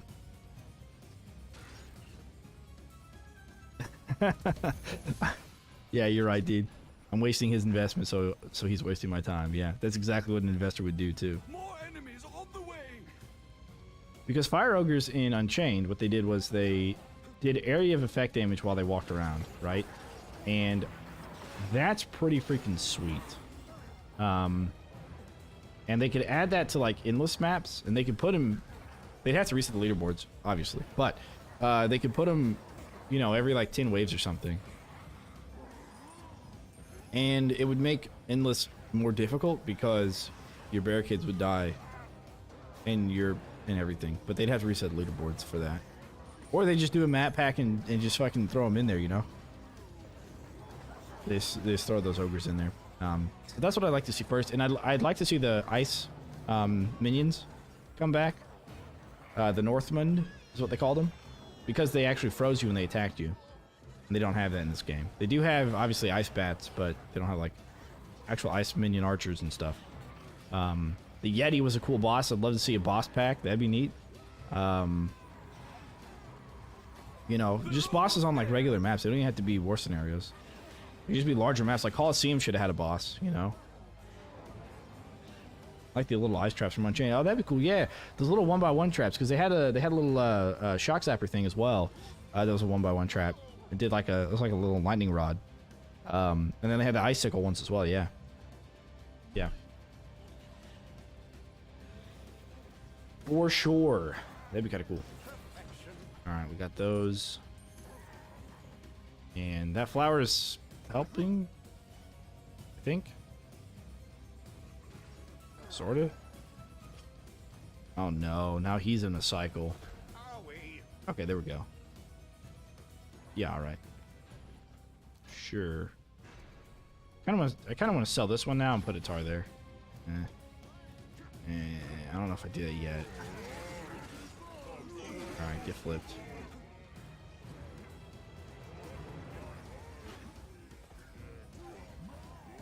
yeah, there's a lot of stuff I'd like to see. Are they going to work on any of it? Doubt it. I have a feeling like they're done with the game, but I don't know. I don't know. I don't have any insider information. The developers haven't told me anything about anything with the DLC or anything like that. I have absolutely zero idea. The only thing that would give us an inkling of suspicion would be in the game files, and I don't think there's been anything new because there's not been any patch or any updates. So, sleep simulator. Exactly. Oh, Sapper! Where? Oh, go that way. Okay.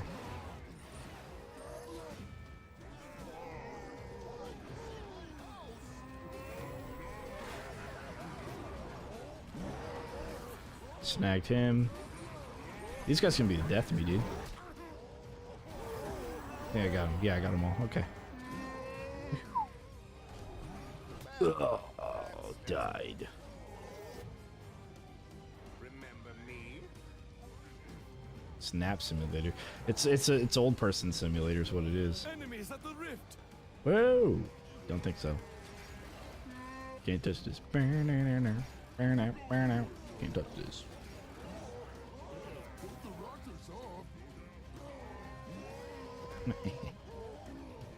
Nice. They're almost there.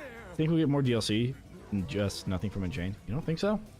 I don't know, man. They've added 2 maps from Unchained. They had one in the ice and one in the sand DLC. So I don't know.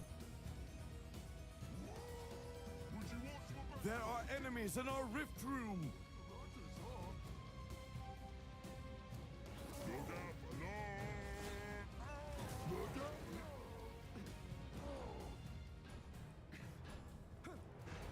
Okay. More enemies on the way. You know, we can do butterflies. You think those will help against sappers? Maybe. Haven't thrown them up yet. Our maximum combo here is like 5. This is a really bad combo setup. Imagine a 1x1 flip trap. Jeez, Jesus, that'd be something, man. I could see a steam vent maybe, you know, instead of sucking like the gravity pillar, it would blow, you know, upwards. Oh, what if it was a wall? No, it's like the push trap. Never mind. Oh, but that actually makes me think. I could put the push trap up there on that slanted wall. Okay. Ice Elementals would have been an easy addition. Yeah, they're actually modded in Super Scramble. You can play with Ice Elementals.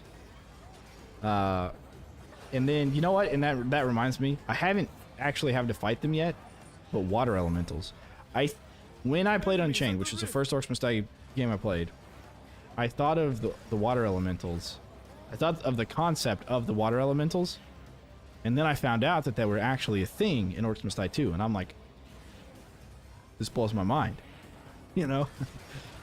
I also had the concept of Acid, which I believe is also in 2, to like shred a percentage of enemy armor as it applies to the enemy, making them take bonus physical damage. When I was in Unchained, and I think I even told like Nani about it. Somebody like messaged me from Robot. It was like, oh, that's a pretty good idea. And I'm pretty sure that was in 2, and I didn't even know it because I had never played 2. There are enemies in our But I'd like rift to see the whole Russian doll, you know, breaking apart and then getting put back together. I mean, that's such a cool concept. And I don't know why they wouldn't reuse it. All right, we need the crowd control reduction to be a little bit less, and it's going to happen at wave 40. It's going to go down to 40%. What do they do? I was thinking Icelings could disable traps for a little bit of death. Yeah, so some people actually thought that a lightning elemental would disable traps upon death, right? Upon the little explosion, would do like a small little area of effect. Maybe the trap that they're on, or like the traps like just around it or something. And that would do a disable of traps, which would be pretty cool. Because it makes sense for it to be lightning if these traps, you know, you like pretend like they're, you know, charged by lightning or something. Little guys from OMG2 that run around with an EMP bomb. 2 has goblin sappers that do that. That disable traps. Okay. I didn't know that. So that's what the goblin sappers do, huh? Okay. Gotcha. OMD1 free demo was the first game I played. Yeah. What was I talking about?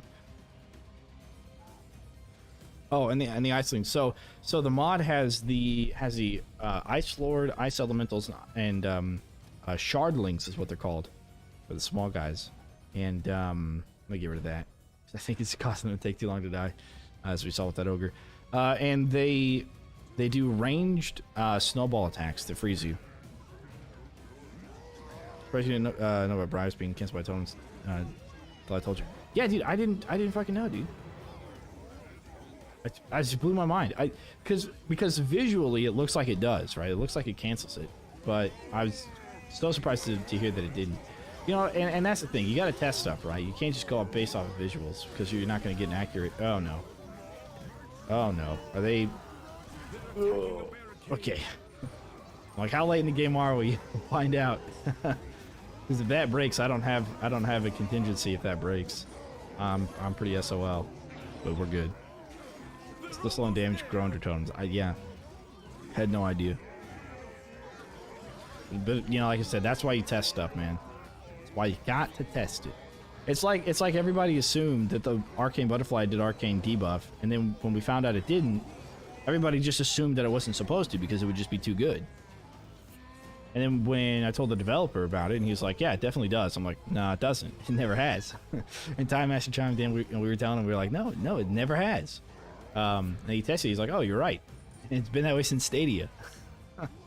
You know? Like, I definitely just thought it was part of the game. It didn't make a ton of sense, but at the same time, we thought it would be just completely overpowered if it had Arcane debuff to include the damage, to include the confusion. Behold. I guess it was supposed to. But anyways.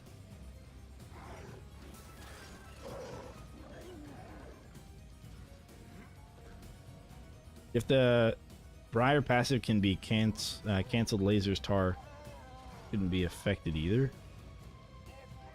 Or Brim. No, I think it still will affect them. The thing maybe it doesn't affect the spread, and the extra pieces that come off of it aren't considered traps, maybe? I don't know.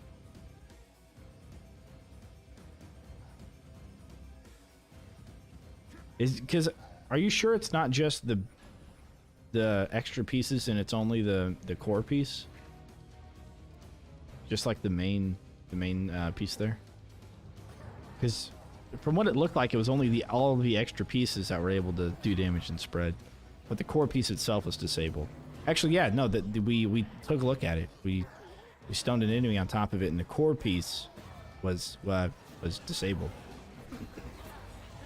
Taking damage to stairs run doesn't count. Yeah, but the stairs aren't a trap, so, you know, does it not? I don't know, you tell me. Still spreads, I swear, because it's all abilities are passive, and I've seen main piece still do damage. Okay. There might be a way to test it. I'm trying to think of the map that has the shaman coming out that you can. Probably the first. No, not the first one. The second one. Icebound Mind might be the one to do it on. Because you probably can do it in like wave like 3 or 4. You can have him, you know, come up to you. We gotta stay back here because we still have TNT archers alive, but I don't think they're gonna attack us from back here. 2 players. Oh yeah, true. Yeah, definitely. Oh come on, dude. All right, well, Moneybags is making it in. Sucker. Then stone him to Kingdom Come. Yeah, exactly. Yeah, you kill everyone around him, and then place a single Briar, have him stand on top of it while it's disabled, and see if it happens or not. Yeah, that'd be about how you test it. We call there other elements whose X-Links didn't explode, but they can combine together to make a new stronger elements. When it occurs, players separate them. So that's what the water elemental does, sort of. The water elemental in 2, when it dies, it turns so you'll have the water lord. I don't know what it's actually called. When it dies, it breaks into water elementals, and they break into like waterlings, right? Just like the Earthling does, except if two waterlings meet, they become a water elemental, and if two water elementals meet, they become a water lord. And so as you're breaking them, they'll just combine back together, you know. What round they start skating, dude? I don't even know. Maybe 150, because that's their speed round. They're almost there. We'll see. We'll see. All right. So he hits that. Okay. And I want to do push traps here. Sounds pretty big. And there we go. There we go. Okay. So there. And there. Can't do one there. Okay. That's probably all the push traps will do. Sweet. But a Ling. Second. Hang on. So, no, when all three die, they turn into puddles on death. But a Ling or second level hits puddle. Oh, okay. Okay. That's what it is. I got you. Okay. Yeah, see, like I said, I haven't really played it. But I do know something about it. They grow back together is the important part. And that's what's cool. And that's what they definitely should have in 3. They should have something like that.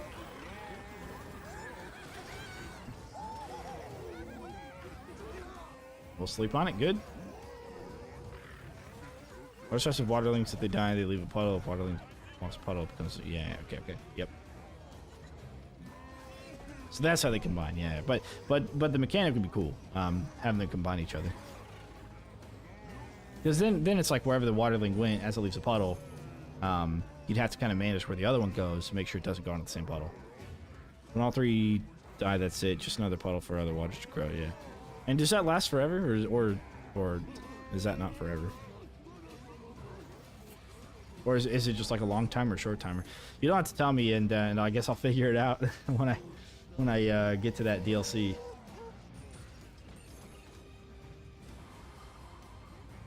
Blade loves on endless. With them to come out in groups. There are enemies in our rift room. Go after a long time. Gotcha. Is it like? Are we talking like totem long, or are we talking like not totem long? Get punched.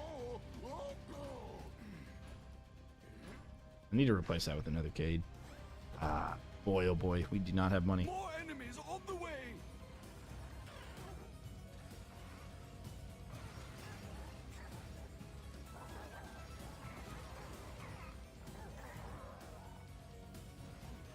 Out totem long. All right, cool.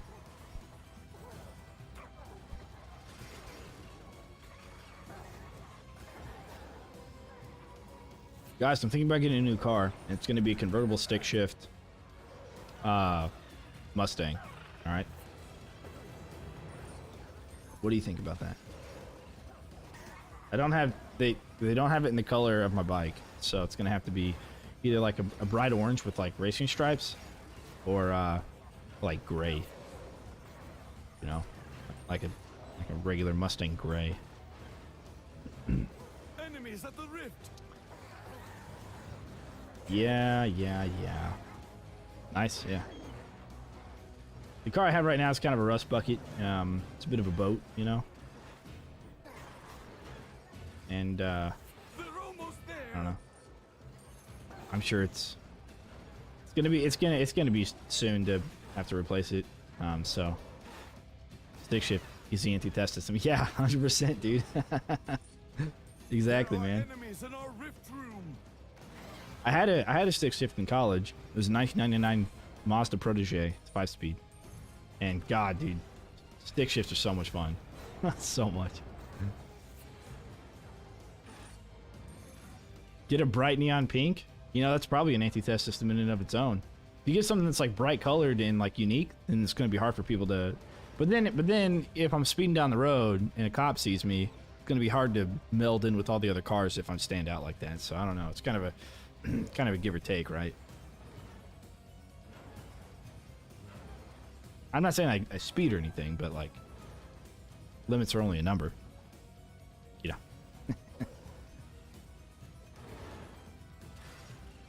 There's how fast the car can go, and there's how fast the car should go. You know, it depends on you. It's a philosophy question you really have to ask yourself. If you think about avoiding cops, makes you wonder what you want a car for. Listen, I'm speculation, okay? Objection, speculation. All right.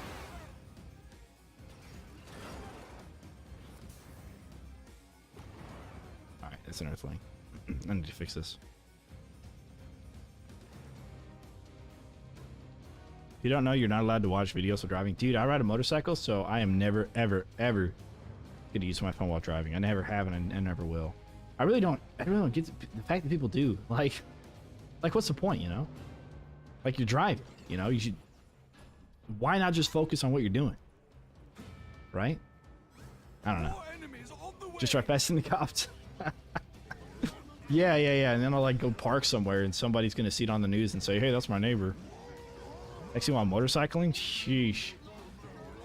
The only time I pull out my phone on a motorcycle, well, I'll usually have it on the mount if I think there's going to be a lot of traffic. And if there is a lot of traffic, then I'm like stopping, starting.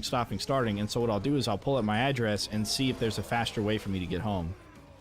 Usually there's not, but that way it can take me through back roads or something. Like if there's like a wreck or something, a 3-car, you know, accident, which is like a couple miles down the road, and traffic is like hella backed up, then I'll do that. But I'm stopping, right? So if traffic is, even if it's really slow, as long as it's moving and doesn't do a bunch of you know, slinky effect, then I don't have to worry about it too much because I know I'm gonna get there. That's the fastest route if that's the case.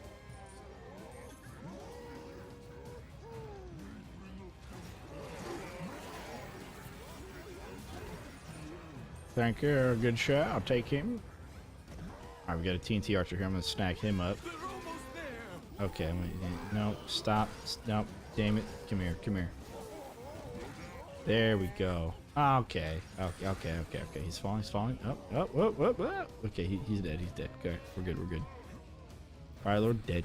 Easy. Car games on motorcycles. Yeah, dude. Yu-Gi-Oh! Something, man. There are enemies. I know someone who got hit by an e-bike. They twisted and got 15 feet of road rash. Oof. The e-bike got away scot-free. No, he was hit by the bike. Why the gravity pillar? Well, the challenge is no damage traps, and the gravity pillar allows us to catch the sappers, theoretically. Or helps. Yeah, ice is better, but the challenge is no damage traps. Nothing we have does damage inherently. The damage that they're taking from the flip is technically fall damage with like a really weird More enemies algorithm that we don't know. No. We didn't make it do damage. You're right, we could have, but we didn't. We did the duration just because of the nature of the challenge. Just listen to radio or podcast or something if you're really bored instead of getting visually distracted. Yeah. I mean, I tell that to people all the time because I've been on long road trips, like I don't know, 5 hours long, and it makes a world of difference when you have music in your rip combo coin. Yeah, combo's not happening here. It makes a world of difference when you have music versus just listening to the road. Because listening to the road almost puts you to sleep almost. You know, it makes you kind of tired. Just it's almost like constant hum, you know. So speed plus lifted plus status plus distance traveled damages. Sure. Sure. King Spider said, honestly weird. I'm 28 and only know a few folks my age who can drive stick shift. And almost no one who's younger even knows what stick shift is. Yeah.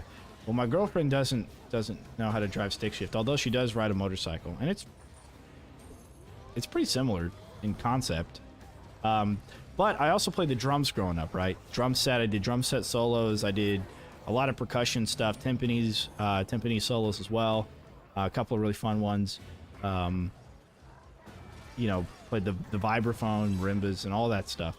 So when it came to driving a stick shift, I think it's a little bit more natural to me because I have a foot hand-eye coordination already because of drums, and the other instruments. So I think I maybe had a leg up on that. Plus, marching band requires it as well. You know, you're constantly walking while playing.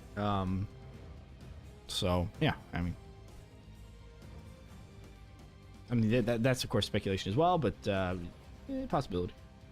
Possibility.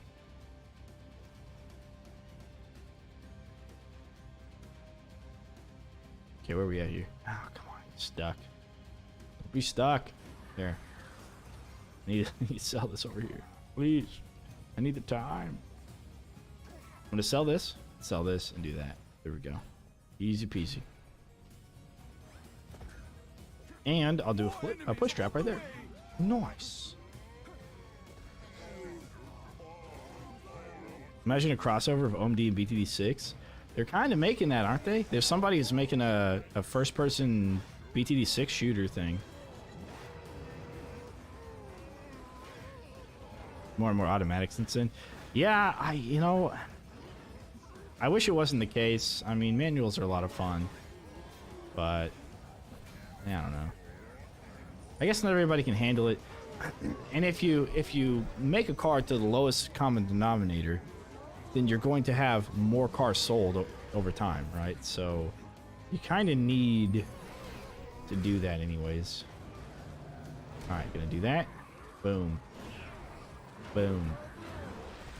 All right, we're gonna have to rest and come back up. Skadoosh. All right, rest. All right, we're good. See you later, nerds.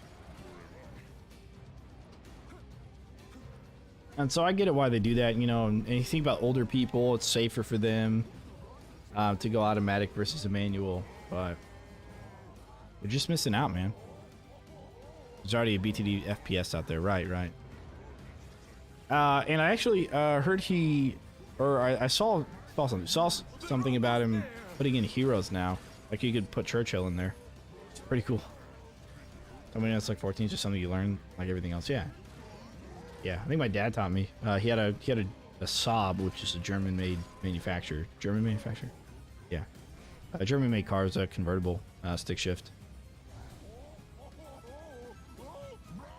And I remember it was one of my first times driving. I was actually parked at a stop sign on a hill, and there was a car that came up behind me, and he went like right up behind me, you know, like nut to butt.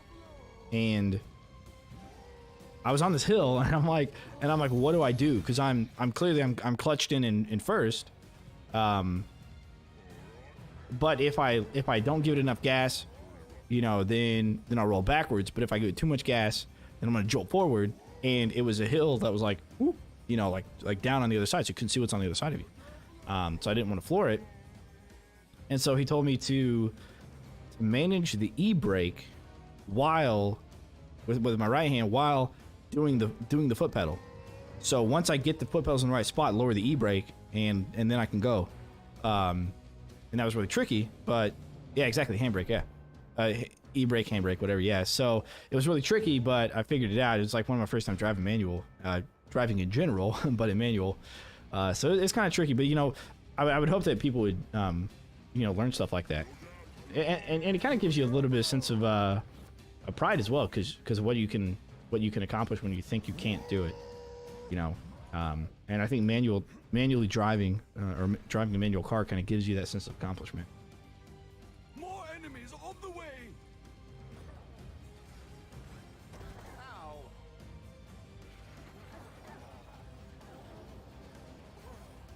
Let's see. You say I also think it's a safety thing because with automatic or with the stick, you have to have one hand on the wheel. Yeah. Swing around, you pick them up. Yeah, they don't do anything though. Yeah, I mean, when I drive with one hand usually. If I see somebody doing the 10 and 2, my brother does the 10 and 2, and I think one of my sisters does it as well. Dude, I can't stand it.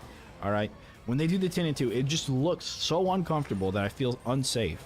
Like when you're driving, you should be comfortable, right? You don't want to be tensed up. You don't want to be like, you know, like worried or anything, because then you're just hyper focused on like your positioning. You're hyper focused on stuff that doesn't really matter. When in reality, what you should be focused on is what's around you. How many cars? Who's on your left? Who's on your right? Who's behind? Who's in front? You know, are there any hazards? Where's your escape route? Like, you should be focused on that and not arm and hands on 10 and 2. You know, textbook stuff. You know, so. But I see those people driving, and I'm just like, yikes, dude. And those are the people that generally, you know, go nut to butt with other cars as well, because they have tunnel vision. They're only seeing, you know, they're just like boxed up or something. I don't know, man. You know, everybody's different, and some people are just a little bit too different. I guess, for lack of a better term.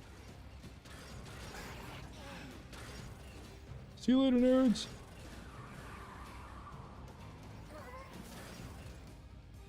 Okay, he's gone. He's gone. He's gone. Get out of here. Get out of here. Get out of here. Get out of here. Okay, cool. Tailgating grinds my gears, dude. It grinds everybody's gears. I don't know how people do it, man. More enemies on the way. Since I'm in my piece of shit car, I don't mind like slowing down when somebody's in front of me. And I'll look to my right and I'll see like, you know, what's the traffic look like? And if I slow down, are they just going to go around me or what's going to happen? And I try and make it as impossible of a decision as they can. Because if they just barely touch my car and a little bit of paint gets scratched, the thing's fucking totaled. It's not worth it, you know? And then I get money from my insurance, so I don't really care either way. And they do, because they'll have to pay for it, right? It might only be like $2 grand for the car, but still, you know, and they got to go through the process and everything. So it's usually not worth their effort to do it, and they're completely impatient. So an impatient person is not going to do something that's going to require patience, like, you know, filling out forms and stuff. But at the same time, I think it's super annoying when people do it. So I mess with people on the road when I'm in my car, just because I have the opportunity to do it, you know. There are enemies in our rift room. I mean, it really is a piece of shit car. If you saw it, the thing looks like it's about to fall apart. And that's why I ride my motorcycle all the time. It squeaks too, and sometimes doesn't turn on. And the windows will get stuck from time to time. Anyways, yeah.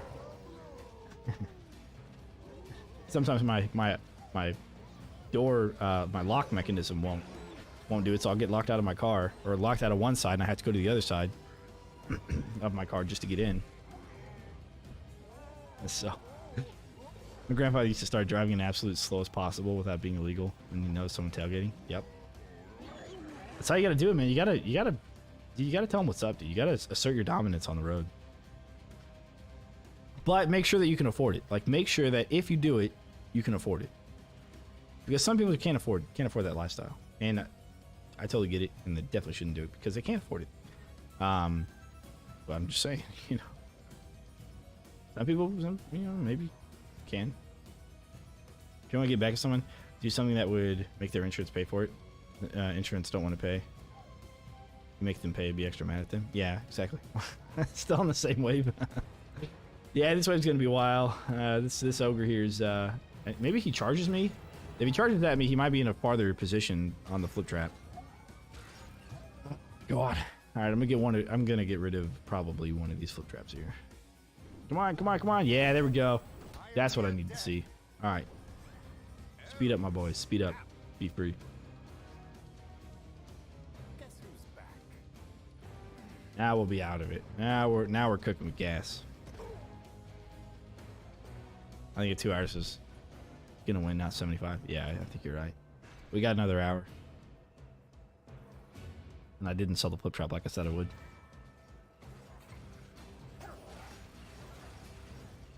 As a matter of fact, I think I'm gonna get rid of all those flip traps, except for the ones at the very top of the stairs.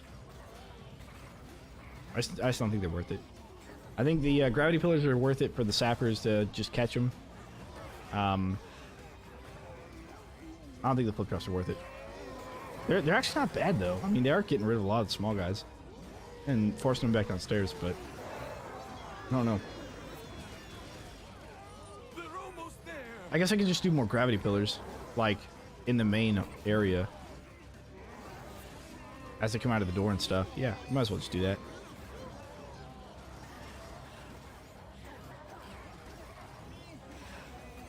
Well, the problem that I have with, like, you know, forcing somebody to you know, not tailgate is that they may not have insurance, which means they may not pay you any money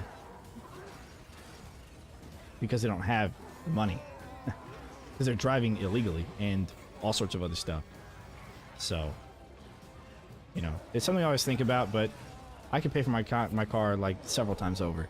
I definitely can replace it if I want to. if something's to happen and the other person doesn't have insurance or anything like that.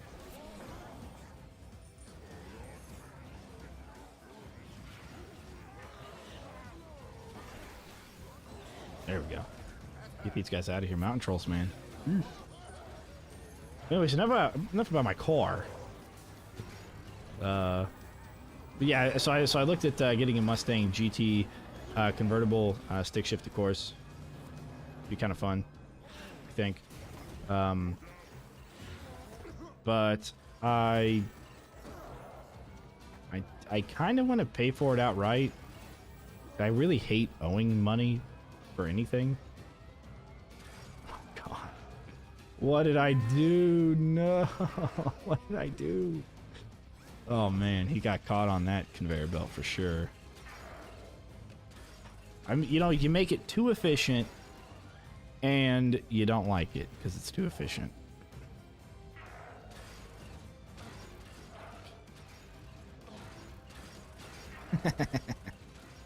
Oh no.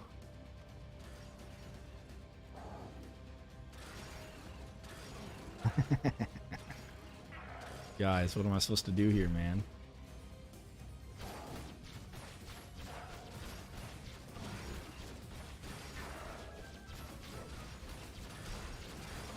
All right, there goes one. I know you kind of said I could shoot money bags if I need to. Listen, obviously this is gonna work, so I'm just gonna try and speed this up. We'll see. We'll see if I can. This should work.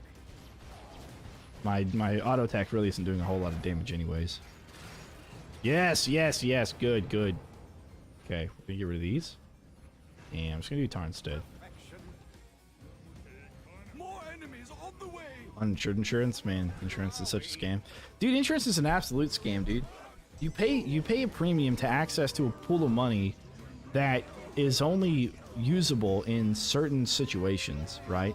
Like, you keep hearing stories about people who have medical issues that aren't covered by insurance, and it's like, it's either medical insurance or it's not, pal. You know, but that's not how they think. They think, well, if we can't fucking put it on our goddamn risk chart, then it's not worth us protecting you. And it's like, well, what the fuck's the point then of insurance if I can't get protection? You know? It's so stupid. Oh man, I fucking hate insurance, dude. Just the concept of it is ridiculous. You know, because if you really needed a pool of money, just take out a loan from the bank, right?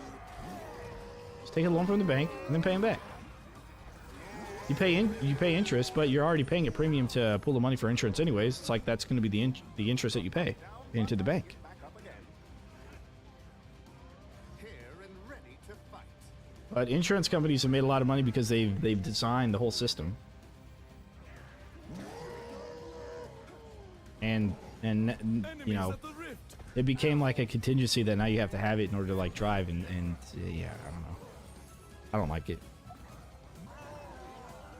Like, I look at my bank statements and I'm like, fuck, dude, I'm paying like $50 for insurance a month, which isn't really a lot, and my driving record's really good, and you know, my vehicle isn't worth much, so I don't have to pay much, but at the same time, it's still stupid. Insurance is in Swiss normal. All need to have one.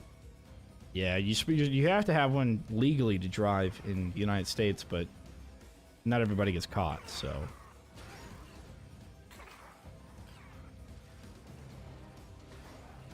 Medical insurance is not mandatory, and I'm glad that it's not, because when you're young and you're healthy and you know you're healthy, yes, things could happen, but I mean, anything could happen, and even if something happens, it could be not covered by your medical insurance, like I mentioned earlier, and so it may not even be wise to even get medical insurance at all when you're young. There are enemies in our rift room. Why aren't you triggering? Trigger. There we go. Okay, whatever. Medical insurance is 100% worth it here in Belgium. I mean, the medical insurance. Okay, yeah. Enemies at the Yeah, rift. I'm super glad it's not, and I'm glad that the government isn't in charge of it, because they suck too. It's just trading one shitty thing for the next, you know. But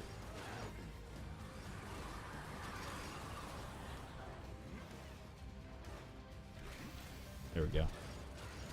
We don't even need money, so I'm just gonna let Moneybags do whatever. And They're almost apparently he wants to walk back. Cool, I guess. But I went a big chunk of my life without medical insurance as an adult, and I'm fine, dude. You know, I didn't even need it.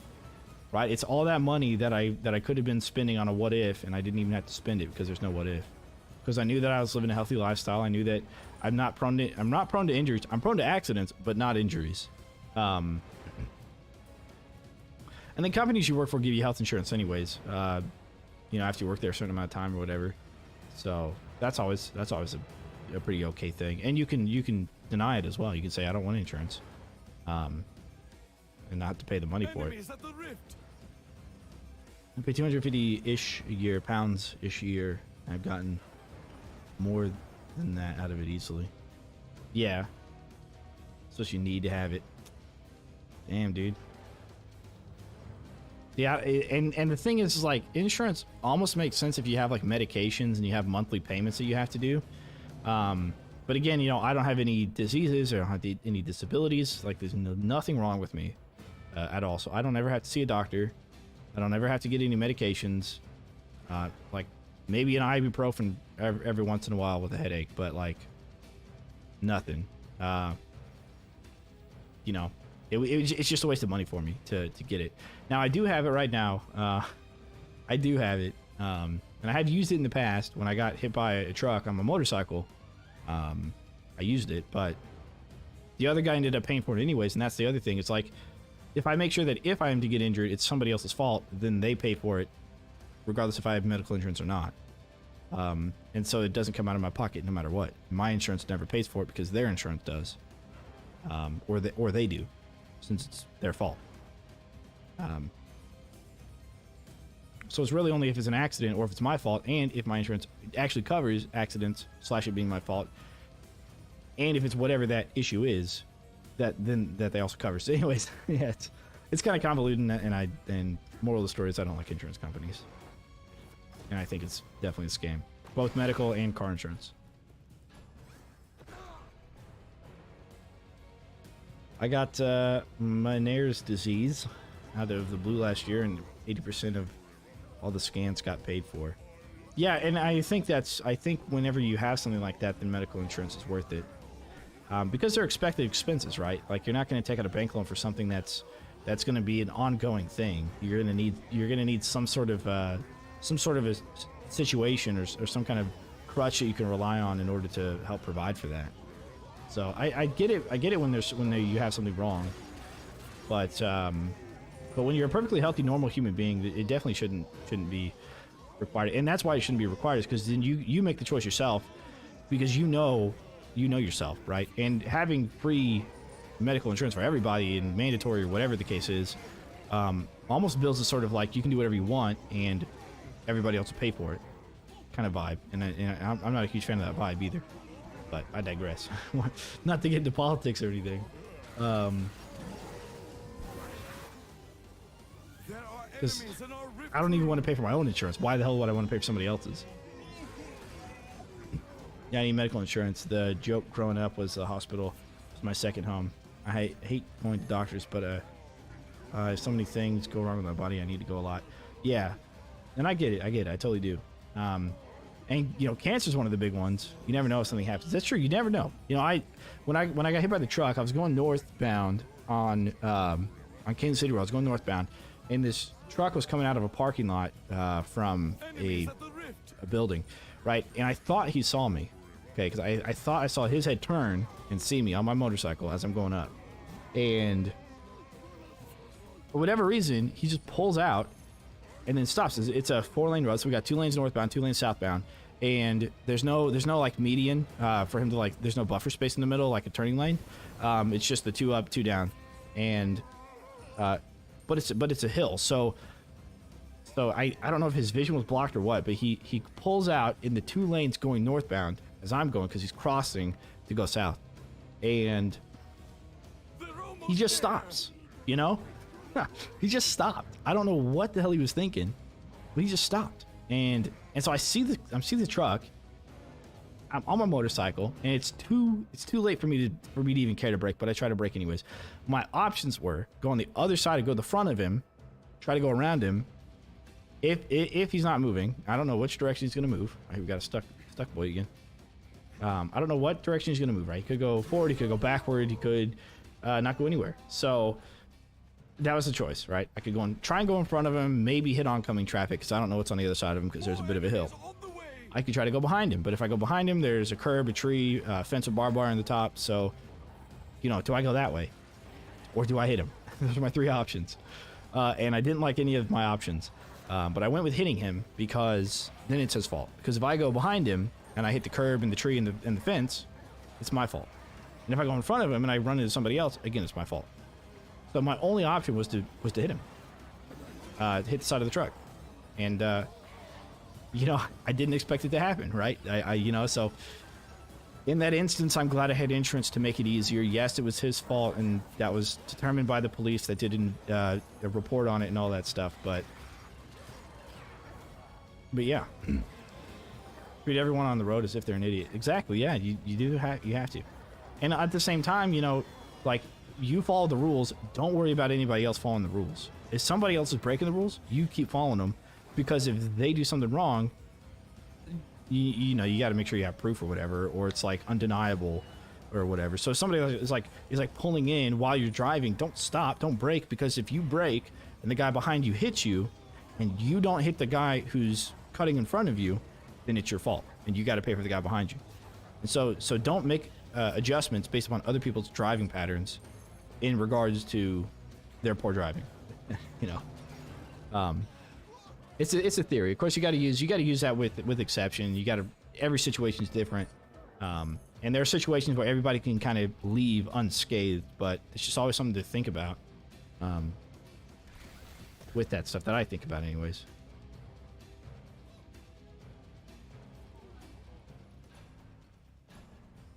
Because it doesn't matter what happens; it matters who's at fault.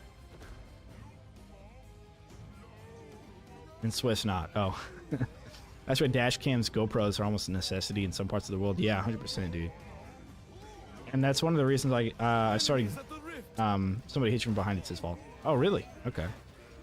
I think in America it depends on the situation as to whether or not it's his or your fault. But typically, I believe it's the driver who brakes. It's their fault, unless there's a reason they had to brake. I think. I'm actually not too sure about it. I'm thinking in like a low speed zone, because I imagine that the cops are going to blame the person for going too fast or keeping too close of a distance,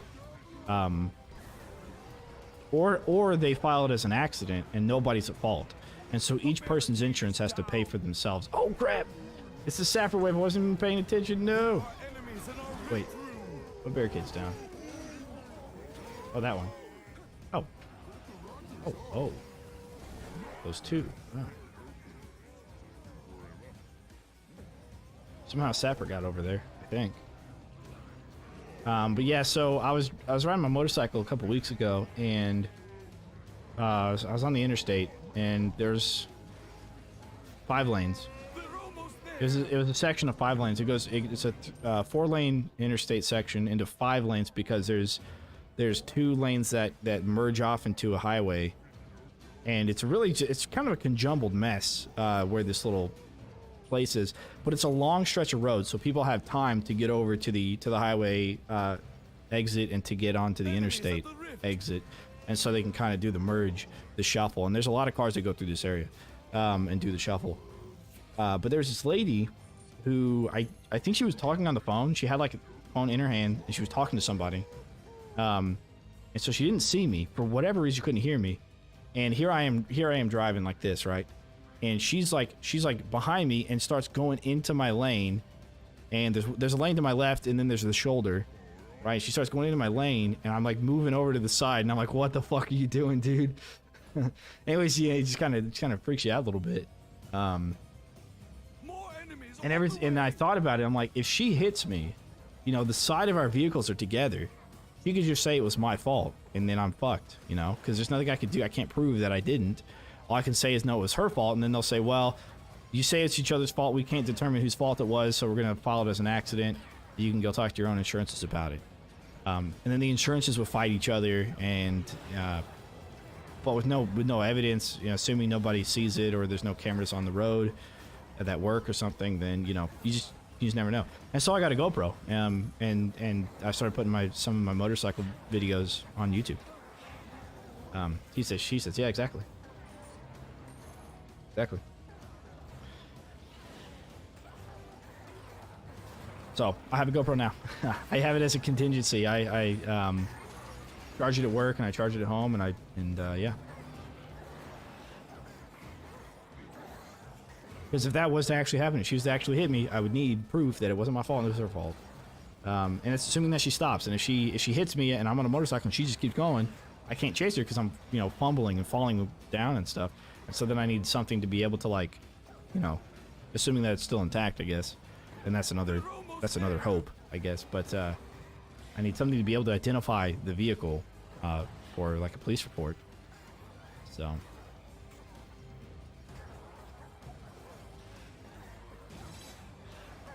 But I've had a couple of close calls and one actual call with that truck. There are enemies in our rift room. But you know, most people aren't even aware of what's going on, and but they're responsible, right? Even if they're not necessarily aware, they're like aware that they're not aware. And so whenever they need to do a merge or something, they'll actually look. And I'd say, you know, 95% of drivers are good drivers, but it's the bad ones that make a difference. The bad ones that make a statement.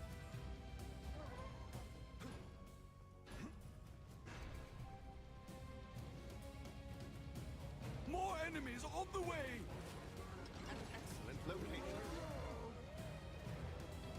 All right, what we need to do here is probably just a bunch of flip traps like that. Yeah. And then we're gonna put a tar in front of that, so that way they'll get kind of slowed up on it. Hoping. Oh, push traps too. I didn't even think about push traps. Let's do that as well. Yeah, that way enemies won't necessarily get stuck on it like they're getting stuck up there.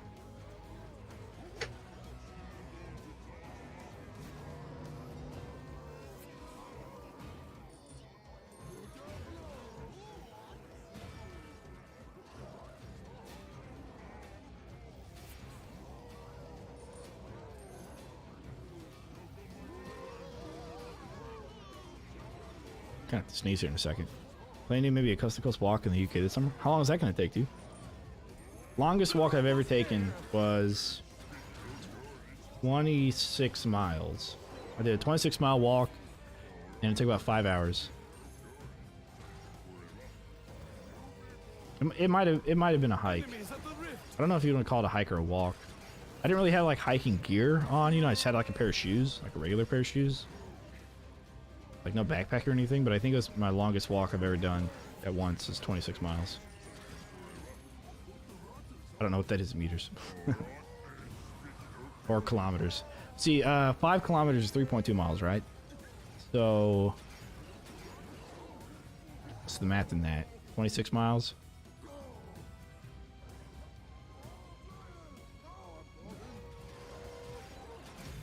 It's 18, 21, 24. So 40 for like 42 kilometers. Yeah, like 42 kilometers in like 5 hours. Who are we missing? Google says over 17 days. Ah, you can do it in less than 17 days. What Google's probably telling you is like, well, okay, yeah, maybe, I don't know. It's probably going by like a 3.2 mile per hour speed or like a 3.0 mile per hour speed, like whatever walking speed is. But if you kind of go at like a brisk pace, it's gonna suck for sure. But you might be able to make it pretty quickly. I'm looking at this guy over here on the right, and he's just like hitting the wall, bouncing back a bunch. The flower OP. Listen, the flower's there to keep them moving, you know? They get stuck over there. Need the flower to help them move. Walking is generally about 5 kilometers a mile. 5 kilometers an hour, yeah. Yeah, right, which is about 3.2 miles per hour, right.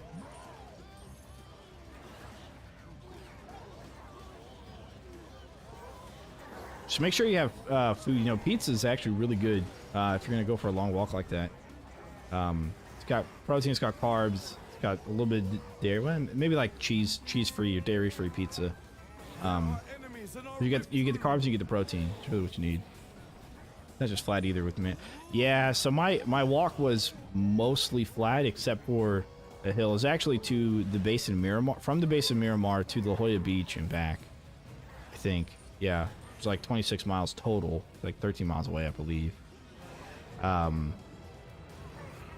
it was like from my barracks, which was like in the middle of Miramar, so in the middle of the base in Miramar, so I had to like walk out of the base, which was, I don't know, like a mile on its own or something. I really don't remember too much. But yeah, then I walked all the way to La Jolla Beach, and then all the way back, I stopped for a pizza because I was hungry. But yeah, type 309 miles, not 39. 309 kilometers. Yeah. 192 miles. That's a lot though, dude. If you're gonna do it, man, that's pretty cool. People have, I came across information. I think this is from, what's the channel? What's the channel? Smarter Every Day, maybe? I don't know. Somebody did a video on speed walking and how walking used to be like a sport, that like people in America did and people in Europe did as well, and they would like speed walk like long distances and stuff. So, did you play DDA 0? DDA Defense of the Ancients? Oh, Sappers! Or Dungeon Defenders? Is it Defense of the Ancients or Dungeon Defenders? I'm not sure what DDA is. Those two games I'm familiar with are similar to those acronyms, but I'm not certain. Still got him over here. There we go, he's dead. At least it was quick. Or maybe that's something else. Diablo? Try that again. Yes? Okay, yes, which one?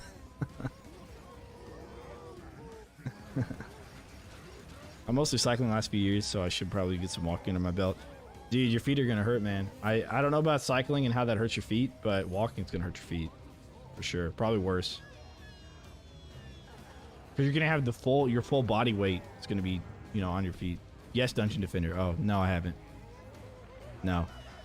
I haven't even purchased it yet. That might be something that we throw in here. I'd like to give it a try because it's the one game that people correlate most to Orcs Must Die 3 is Dungeon Defenders. And I know that Juice Bags, who plays games, was it Juice Bags or? I think so. I think Juice Bags. Yeah. He does Dungeon Defenders a lot. So, but I know he's also done quite a bit of Orcs.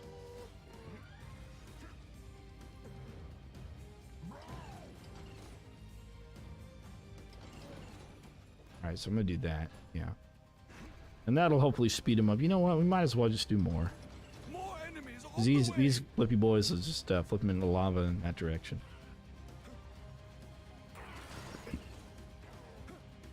A good pair of walking hiking shoes and it'll help a lot. Yeah, boots for sure. You want to get some boots that are good as well. If you have to walk on any kind of rocky terrain, get a good pair of boots and you won't break your ankles. Thoughts on Dungeon Defenders Orcs Must Die crossover? I've never played Dungeon Defenders. I've seen a little bit of it. I know that the one thing I think that turns people off from that versus Orcs Must Die 3 is the fact that there's an inventory system, and some people don't like inventory systems. Because essentially then you just grind for gear and grind for loot, and it's less of like actually having to be good at defending and more of like grinding for loot, I guess. And it becomes more of like an RPG and less of an actual tower defense game. But I don't know, I haven't played it. I think from what I've read about other people's opinions on it is something similar to that.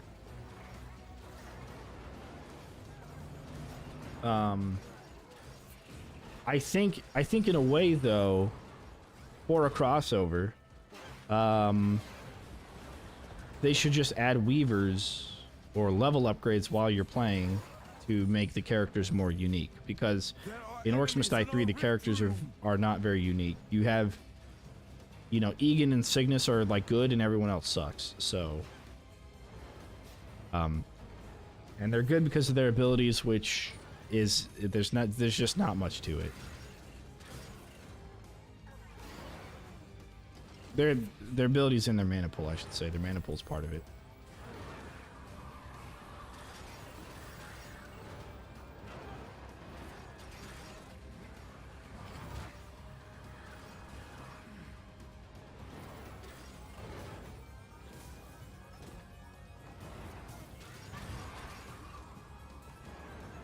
There we go. All right, they're all dead.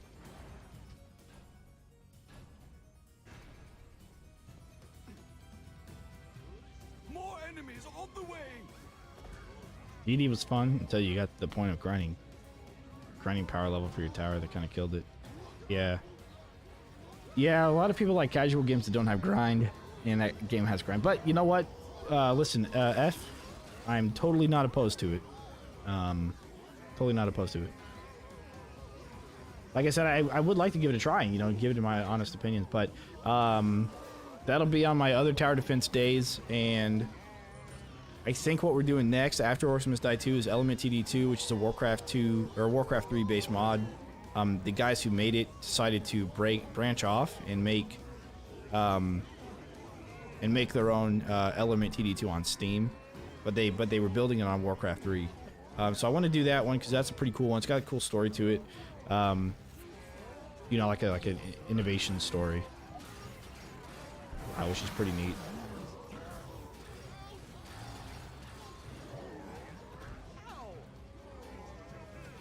I just kind of pay some homage there, but yeah, the only walking shoes I don't have ankle support, for lack of a better term, so I'm definitely picking up a better pair.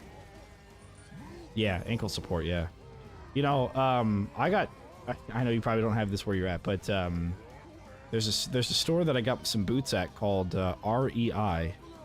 It's like an outdoor sports store, I guess, or an outdoor store, like tents, you know, tent camping material, fishing material, stuff like that, kayaks. And they're hiking boots, dude. They're pretty good, dude. All right, Zarm, take care, man. Thanks for stopping by, dude. Bradley, what's up? What's up?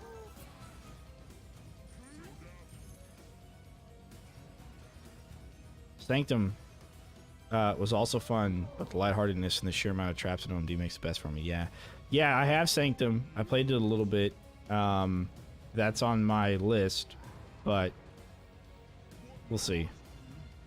I you know, when it comes to like predisposed tower positions, you don't have a lot of options. I don't care for it too much, but I think that Kingdom Rush did a really good job about it.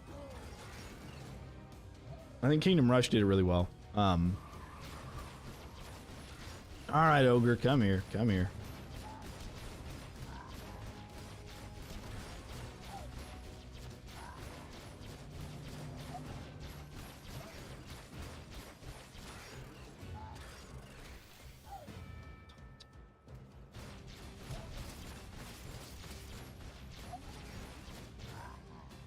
Alright, I'm just gonna die a bunch and see if he can run through it. What are the rules? Rules are no damaging traps and no damage, other than I can shoot with like the stone staff to try and speed the wave up. It's clearly not working because they have so much health, but yeah, just no damage traps. Technically the flip trap doesn't do damage. Enemies just take fall damage. But yeah, no damage traps, no damage at all. And to play as long as we can, I went ahead and imposed rules saying that we play till 9:30, which is in about 30 minutes, or we get to wave 75. Because once they pass wave 60, they get maximum crowd control resistance. Doesn't really help them here with this setup. The setup is not crowd control heavy at all. Well, it is, but it isn't. Not in the same way. Good lord. It's gonna take forever. Maybe I should do a couple of these in the back. Can I get him to charge me over here? Maybe I can. Maybe I can. Come on, buddy. Lava seems pretty damaging. Yeah, but it's not a trap that I place. It's just an environment. Come on. Come on. Yeah, yeah, good, good. Yeah. Well, here we go again. Herein lies the curse, the blessing and the curse. Oh, good. Thank you, Jesus. All right. This is good for us. This is really... Oh, come. Why did you go to that lane, dude? Bro. No. Oh, my God. He stood up and he went to the other lane. Come on, dude. You can do better than that. I know you're an idiot, but seriously. Oh, nice, dude. He killed me and he fucking bolted. Good. Wow, Jesus Christ. Anyways. This freaking loser. Look at him. Look at him fall down. Oh, I forgot I need to sell those. Do a couple of these. Why not? More enemies on the way. Sure. Alright, wave 60. Maximum crowd control resistance, guys. Maximum CC res. Which the only thing it's going to help him with is a stun on the push trap. And the duration of tar. Slow. Wasn't so fond of Kingdom Rush Vengeance. The pacing fell off. Yeah, I don't remember which ones are which, but yeah, when you make such a good game like the first Kingdom Rush, I mean, how do you second that? You know, you really can't. You have to play with the same formula, and the Kingdom Rush is just a unique formula. So I like the Kingdom Rush games, even though the towers are standalone in like their own designated spots. But I think they did it really well, you know, and having hero and all that, so that's really cool. For sure. Wow, you got far. Mega danger, dude. It's taking forever to get far, but yeah, you're right. I'm trying to level. Same traps. Yeah. Well, the reason why this one works so well is because you can do this conveyor belt in the front of getting a bunch of enemies to thrown off, but also all of the ledges here, you can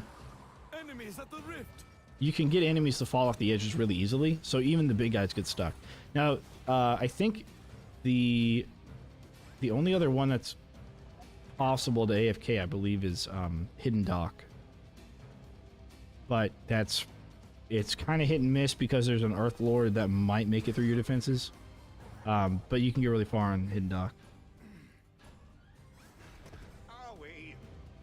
Might or magic? More enemies on the way. I know of Might and Magic. I've listened to the soundtrack, but I've never played the game.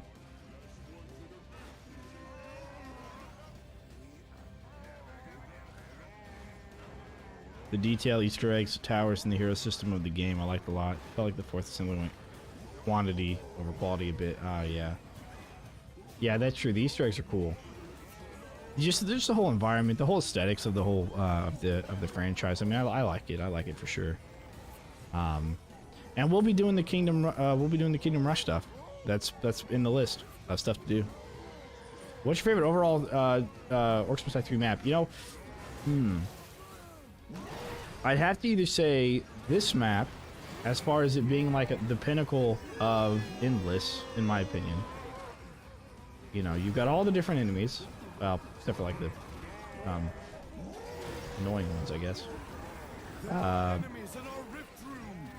on, I gotta focus on these sap. I'm basically just watching the mini map and making sure that that they die. There we go. Okay. So either this one, I think it's really, really good for Endless. You do a lot of barricade strats. Well, it's a lot of fun to experiment with. But I'd also have to say Front Lawn. I think Front Lawn's a really good one. And no, the Wizard Tower in Kingdom Rush has minor magic. Oh, okay. I totally forgot about that. But I think Front Lawn is one of my favorites as well. It's so good for like sandboxing, you know, testing war scenario traps and and kill boxing and stuff like that. You have so much space. It's open. It's Enemies at the rift. it's bright, so you can easily see. It's got a lot of stuff, cool stuff going for it.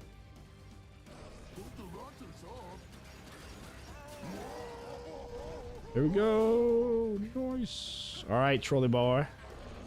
Uh-oh, don't tell me you're stuck. Might be telling me he's stuck.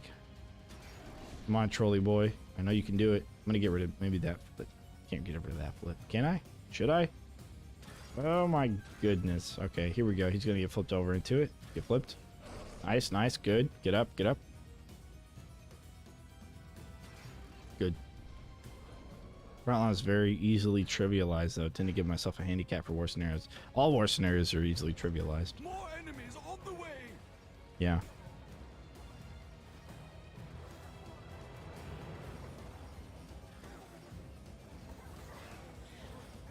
Hence the use, or hence the need for fire ogres. That's all I'm saying.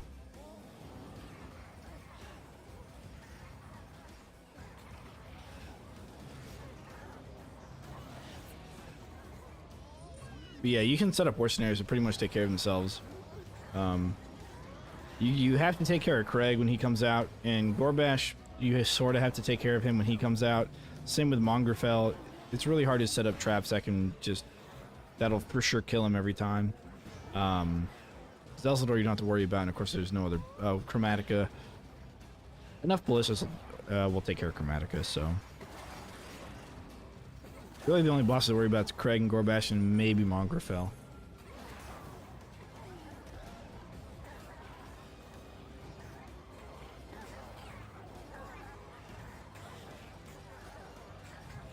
There are enemies Yeah, in our good, rift good. room.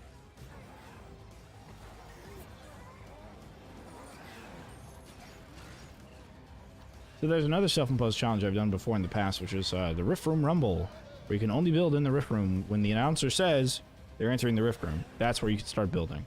And in this map, it's actually, I believe, here and like over here. So like where these barricades are, in like here and all the way inside. And that's it. That's all. That's your whole building space. And you got to make it 25 waves. So if you're looking for a self-imposed challenge, it's a good one to have as well. Do it for every endless map. Banquet halls, no, not banquet halls. That's an Unchained map. Coastal hallways is a really fun one to do that with, because that, I mean, that room is so big and you have slanted walls and everything. Is really cool to fight inside that room.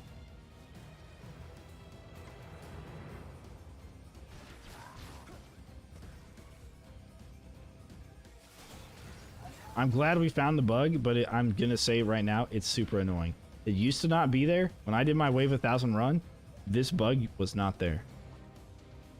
Them just getting stuck on God knows what, you know? Because then they just do this. Oh, there we go. All right. I broke his movement pattern, and now he's finally moving.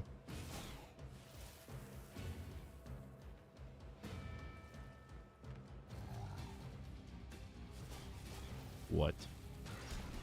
There we go. Okay. I'm sure it's already. Yeah. I think we have already. I'm pretty sure. I'm pretty sure because Ryasa and I believe it was Ryasa who was playing with me. We discovered it. Because we were trying to get high score on it, and then we saw that and we were like, what the hell? Then we kind of like looked at it a little bit more. I'm pretty sure we told them. If not, I mean, they should probably know by now. We've done it so many times. Gonna call it a night. ARX. It's already 4 a.m. Yeah, man. I hope you make it to at least 66. You know what, dude? Maybe we should go 69, because that's a nice number. 69 is a nice number. They're almost there. We can beat wave 69.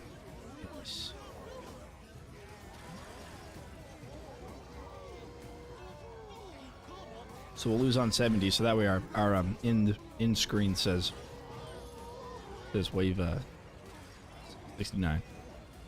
Nice.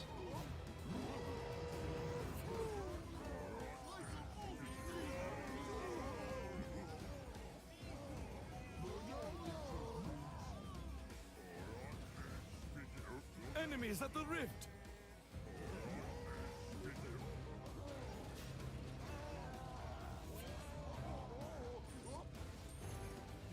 Check tomorrow. No unfulfilled promises. Okay. Cool thing. We should give it a priority to a mod maker like OMD2 had. So revisit the game for a mix and match of mods. Yeah. Yeah.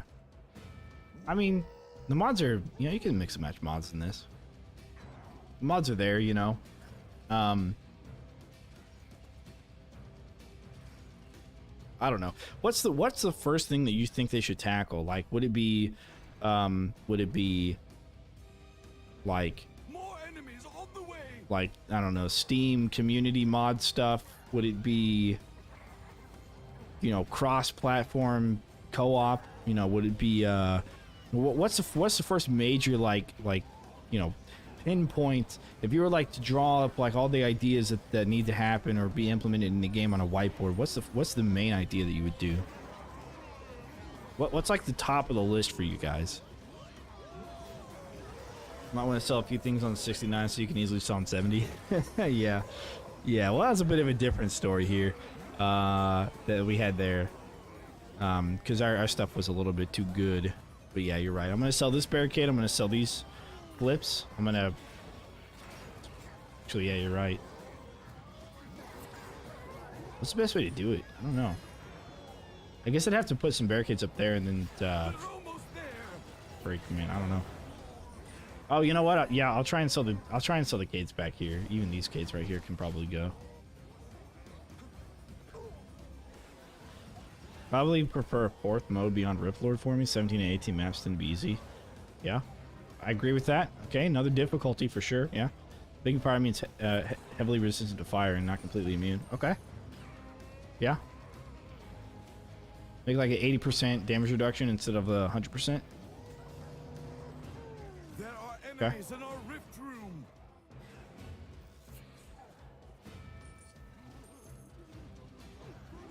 I can get down with that.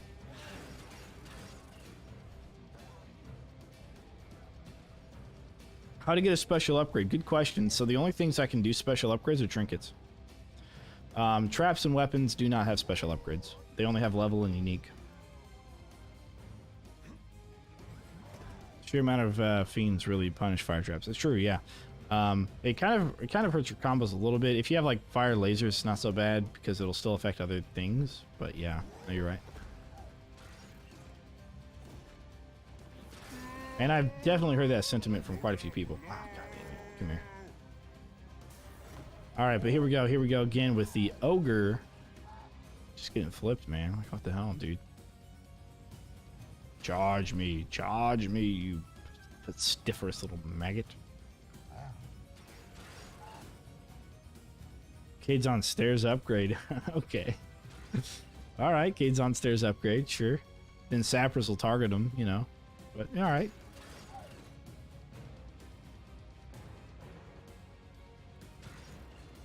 Bro. You literally cannot even.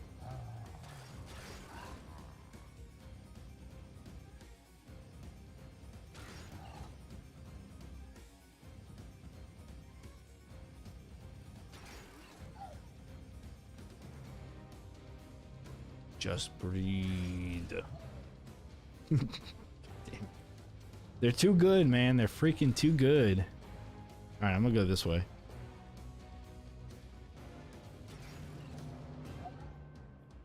These trappers said I would, but it wouldn't matter. Oh, you know what? There. Oh, yep. We're good. It's on cooldown. It's all on cooldown. Let's go. Go. Oh, damn it. Fuck. All right, it's all on cooldown again. Here, just hit me. Gonna get stunned. No. Okay, yeah. Good. Yes. Ah, praise the Lord. Okay. We got it, dude. We got it, man. Got this in the bag. Pride is injured. Good, he's through it. He's fucking through it. Return at your hour of need. Holy crap, man. Not stuck on that goddamn corner. Well, you know what I need? All I need to do is sell that corner flip trap that he's standing on. That's the one I just need to sell it, probably. Just let him through a little bit more. Charge me, yes. Good. Good. Yeah, they're just getting stuck on it and they're hitting the pillar when they try to flip, so. Ow.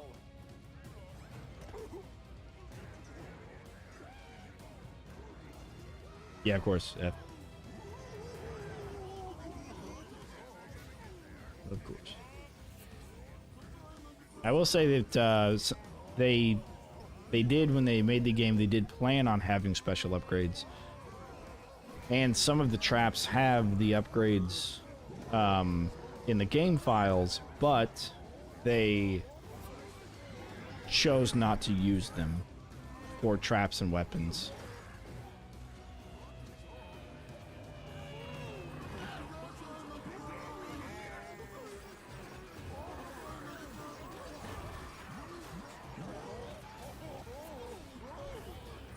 Okay, there's one.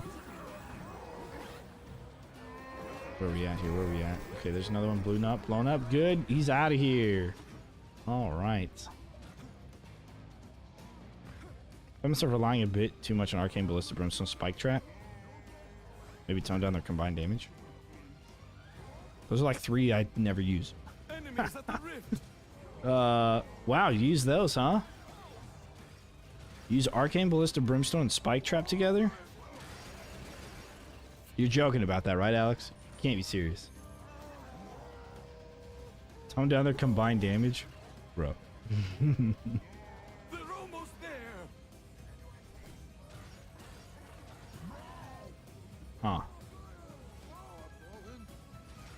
Like, what elements do you choose for those guys? Because you can do physical, arcane, or lightning for the spikes. You can do fire or arcane for the brim, and you could do arcane or physical for the ballista. What do you do? Lightning, spikes, arcane, or fire brim and arcane ballista? You just try it now? No, I ain't. I made every map. I did completely 0 effort using those. Interesting, huh? I mean, I know they buff spike traps, but I still don't use them enough. Because you got so many other options out there, you know? You don't always have to use it. So many good options, too. Well, the question is, what are we going to do tomorrow, guys? So I had the idea of doing a no HUD run, right? Where I remove my entire screen, okay? I have a thing to do that. It removes all the screen. But I was gonna have Jin actually pick random items. She don't know anything about this game. I was gonna have her pick random items and stuff, and then she was gonna remove the HUD, and I wouldn't be able to see anything. So she'd have to press go on like a Rift Lord map or something, and I'd have to figure out what the hell is going on and stuff, and we'd have to like switch seats, you know, quickly, and then I'd be like jumping into the fray, because she wouldn't place any traps. She didn't know how to play the game, right? So I thought that'd be a lot of fun. That'd be pretty fun to do a couple of times. But I'd probably have to have it on a Friday night, and not on a Saturday. Yes, all my yes. All right, cool. There are enemies in our rift room. Yeah, I think that'd be a fun one. And she could like talk to you guys on chat, which she probably wouldn't, but you know, it'd be there for her to do. She'd talk to you guys on chat and be like, "Hey, what do I do?" You know. But even if you told her like what to do, she wouldn't know what it was, so it wouldn't do you any good. Yeah, I thought that was a pretty neat idea.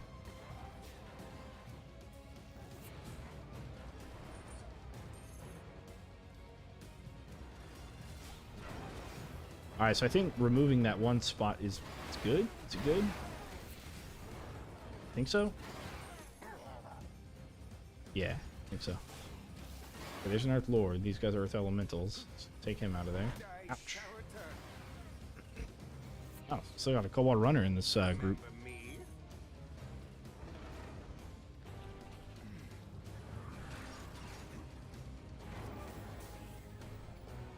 See you later, nerd. Earth Lord, you gotta die, man. Gonna have to do it, my boy. My boy.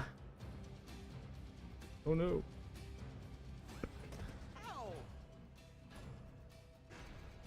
Decoy Hawk Satchel. Hey, she might pick it, dude. I don't know. She might pick a Decoy Hawk Satchel. Yeah.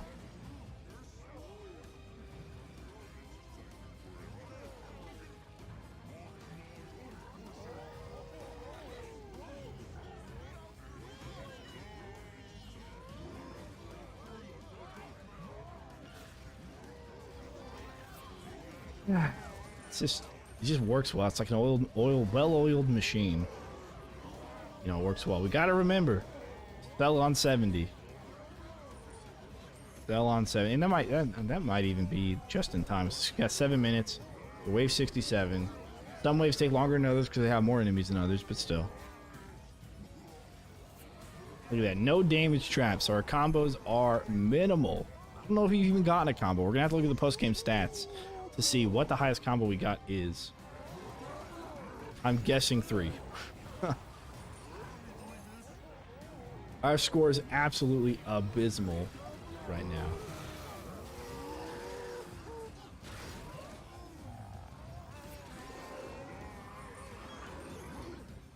Enemies at the rift. We may have not actually gotten a single combo point. I really don't remember.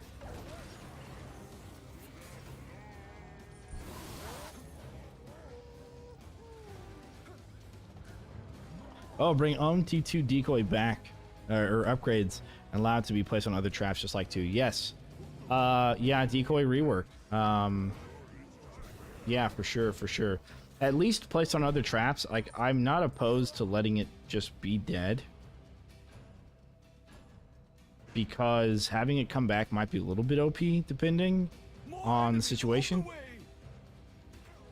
Because you get so much value out of it if it comes back, right?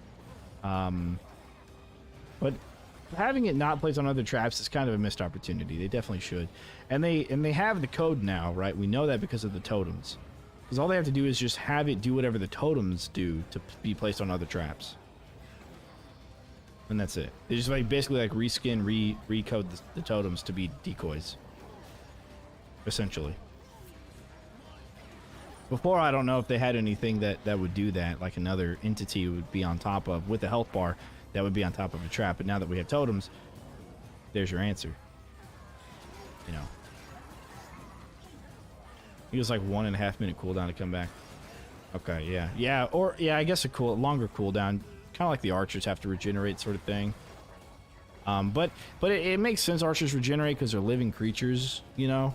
Whereas decoys are just not, and they're just like explosive barrels that have barbed wire on them. So it wouldn't make as much sense. Now here's what I would like to see. Here, if I had a chart, a list of what I would put or what I would do for the game, right? Top of the list is trap skin, or not trap skins, sorry, not trap skins, but unique upgrade changes, like visual changes. So for example, the flip trap that flips very heavy enemies, make it look like it's made out of steel and golden laid. Okay. If it's faster cooldown, make it out of a cheaper material. So you do cheaper material for faster cooldown, you do more expensive material if it's gonna affect the big guys. If you got something with bleed, make it have like, I don't know, sharper spikes. For example, the saw blade launcher. Maybe make it have like a sharper metallic look. And then for the spike wall, make it look, you know, make it maybe metal. And then if it does a stun, maybe change the spikes into little like round edges. And so it's more of a concussive thing, more of a you know, a bludgeoning item instead of a piercing item. You know, they do it for the barricades. The barricades are in a good spot, because you do double cage, you get the double. They're regularly wooden, and if you get the reinforced, you get steel barricades. Oh, sapper wave. I didn't even hear him. That was unexpected. Oh crap! No. I return from the dead. Oh. Well, it's a good thing they don't know how to target barricades right now.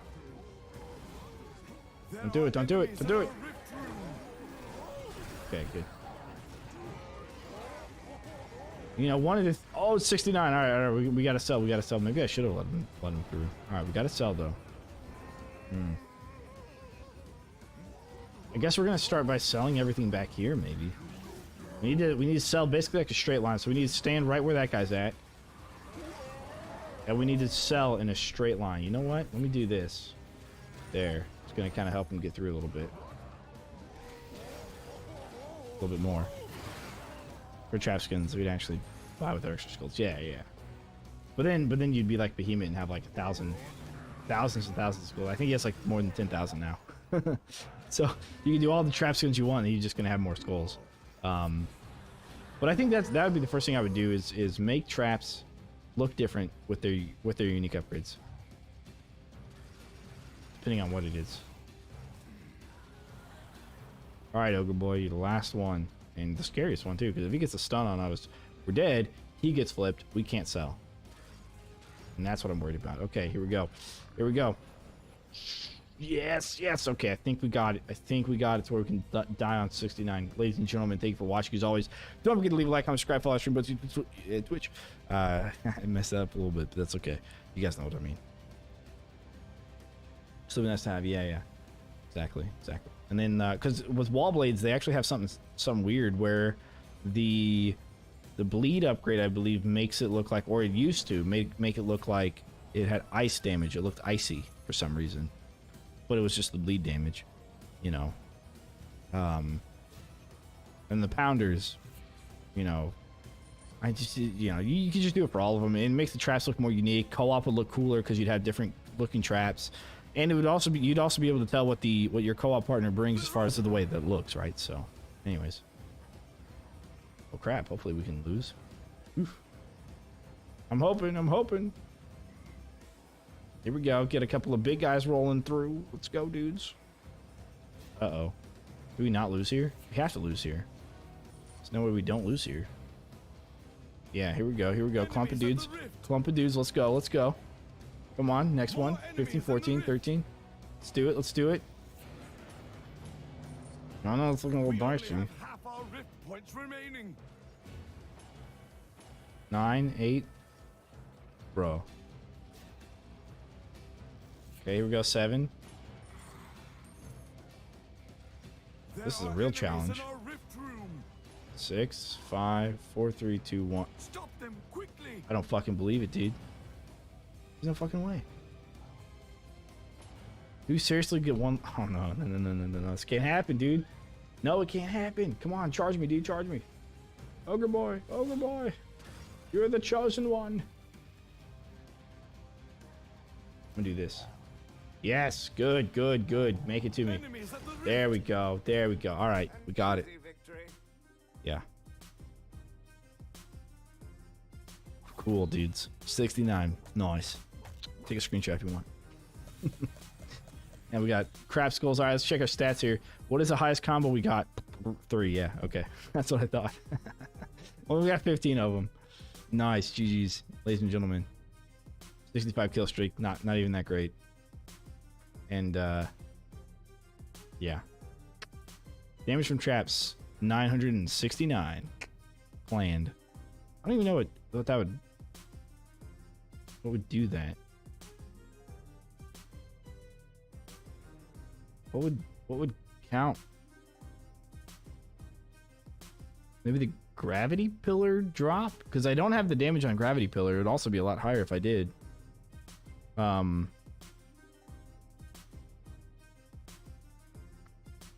Yeah, no idea. I'm guessing the gravity pillar drop, because a lot of enemies were there. If it was a flip trap, it'd do a lot more. But if the gravity pillar drop hurts enemies, there's a lot of enemies there. Wasn't a lot of gravity pillars. You know, they kind of cushion each other, so every once in a while it would do damage, maybe. But yeah, you're right. Challenge failed, dude. Fuck, dude. But in a way, challenge succeeded because I was allowed to use gravity pillars, I was told. And I'll show you. I'll even prove it to you. Look, check this out. Gravity pillar. Here we go. Gravity pillar there. Increase lift action duration. That was equipped. So, don't know. Interesting that it counted. But yeah. Anyways, guys, as always, leave a like. If you haven't already, go ahead and do it. Just smash the like button. Smash the subscribe button. Caress the notification bell. And tomorrow, dude. Tomorrow morning we'll just be playing some Orcs Must Die 3. All right. And then Sunday's Orcs Must Die Unchained, the board game, and then Monday's other tower defense game. We're playing Orcs Must Die 2. A lot of orcs killing. All right, guys. Take care as always. I'll see you on the flip side.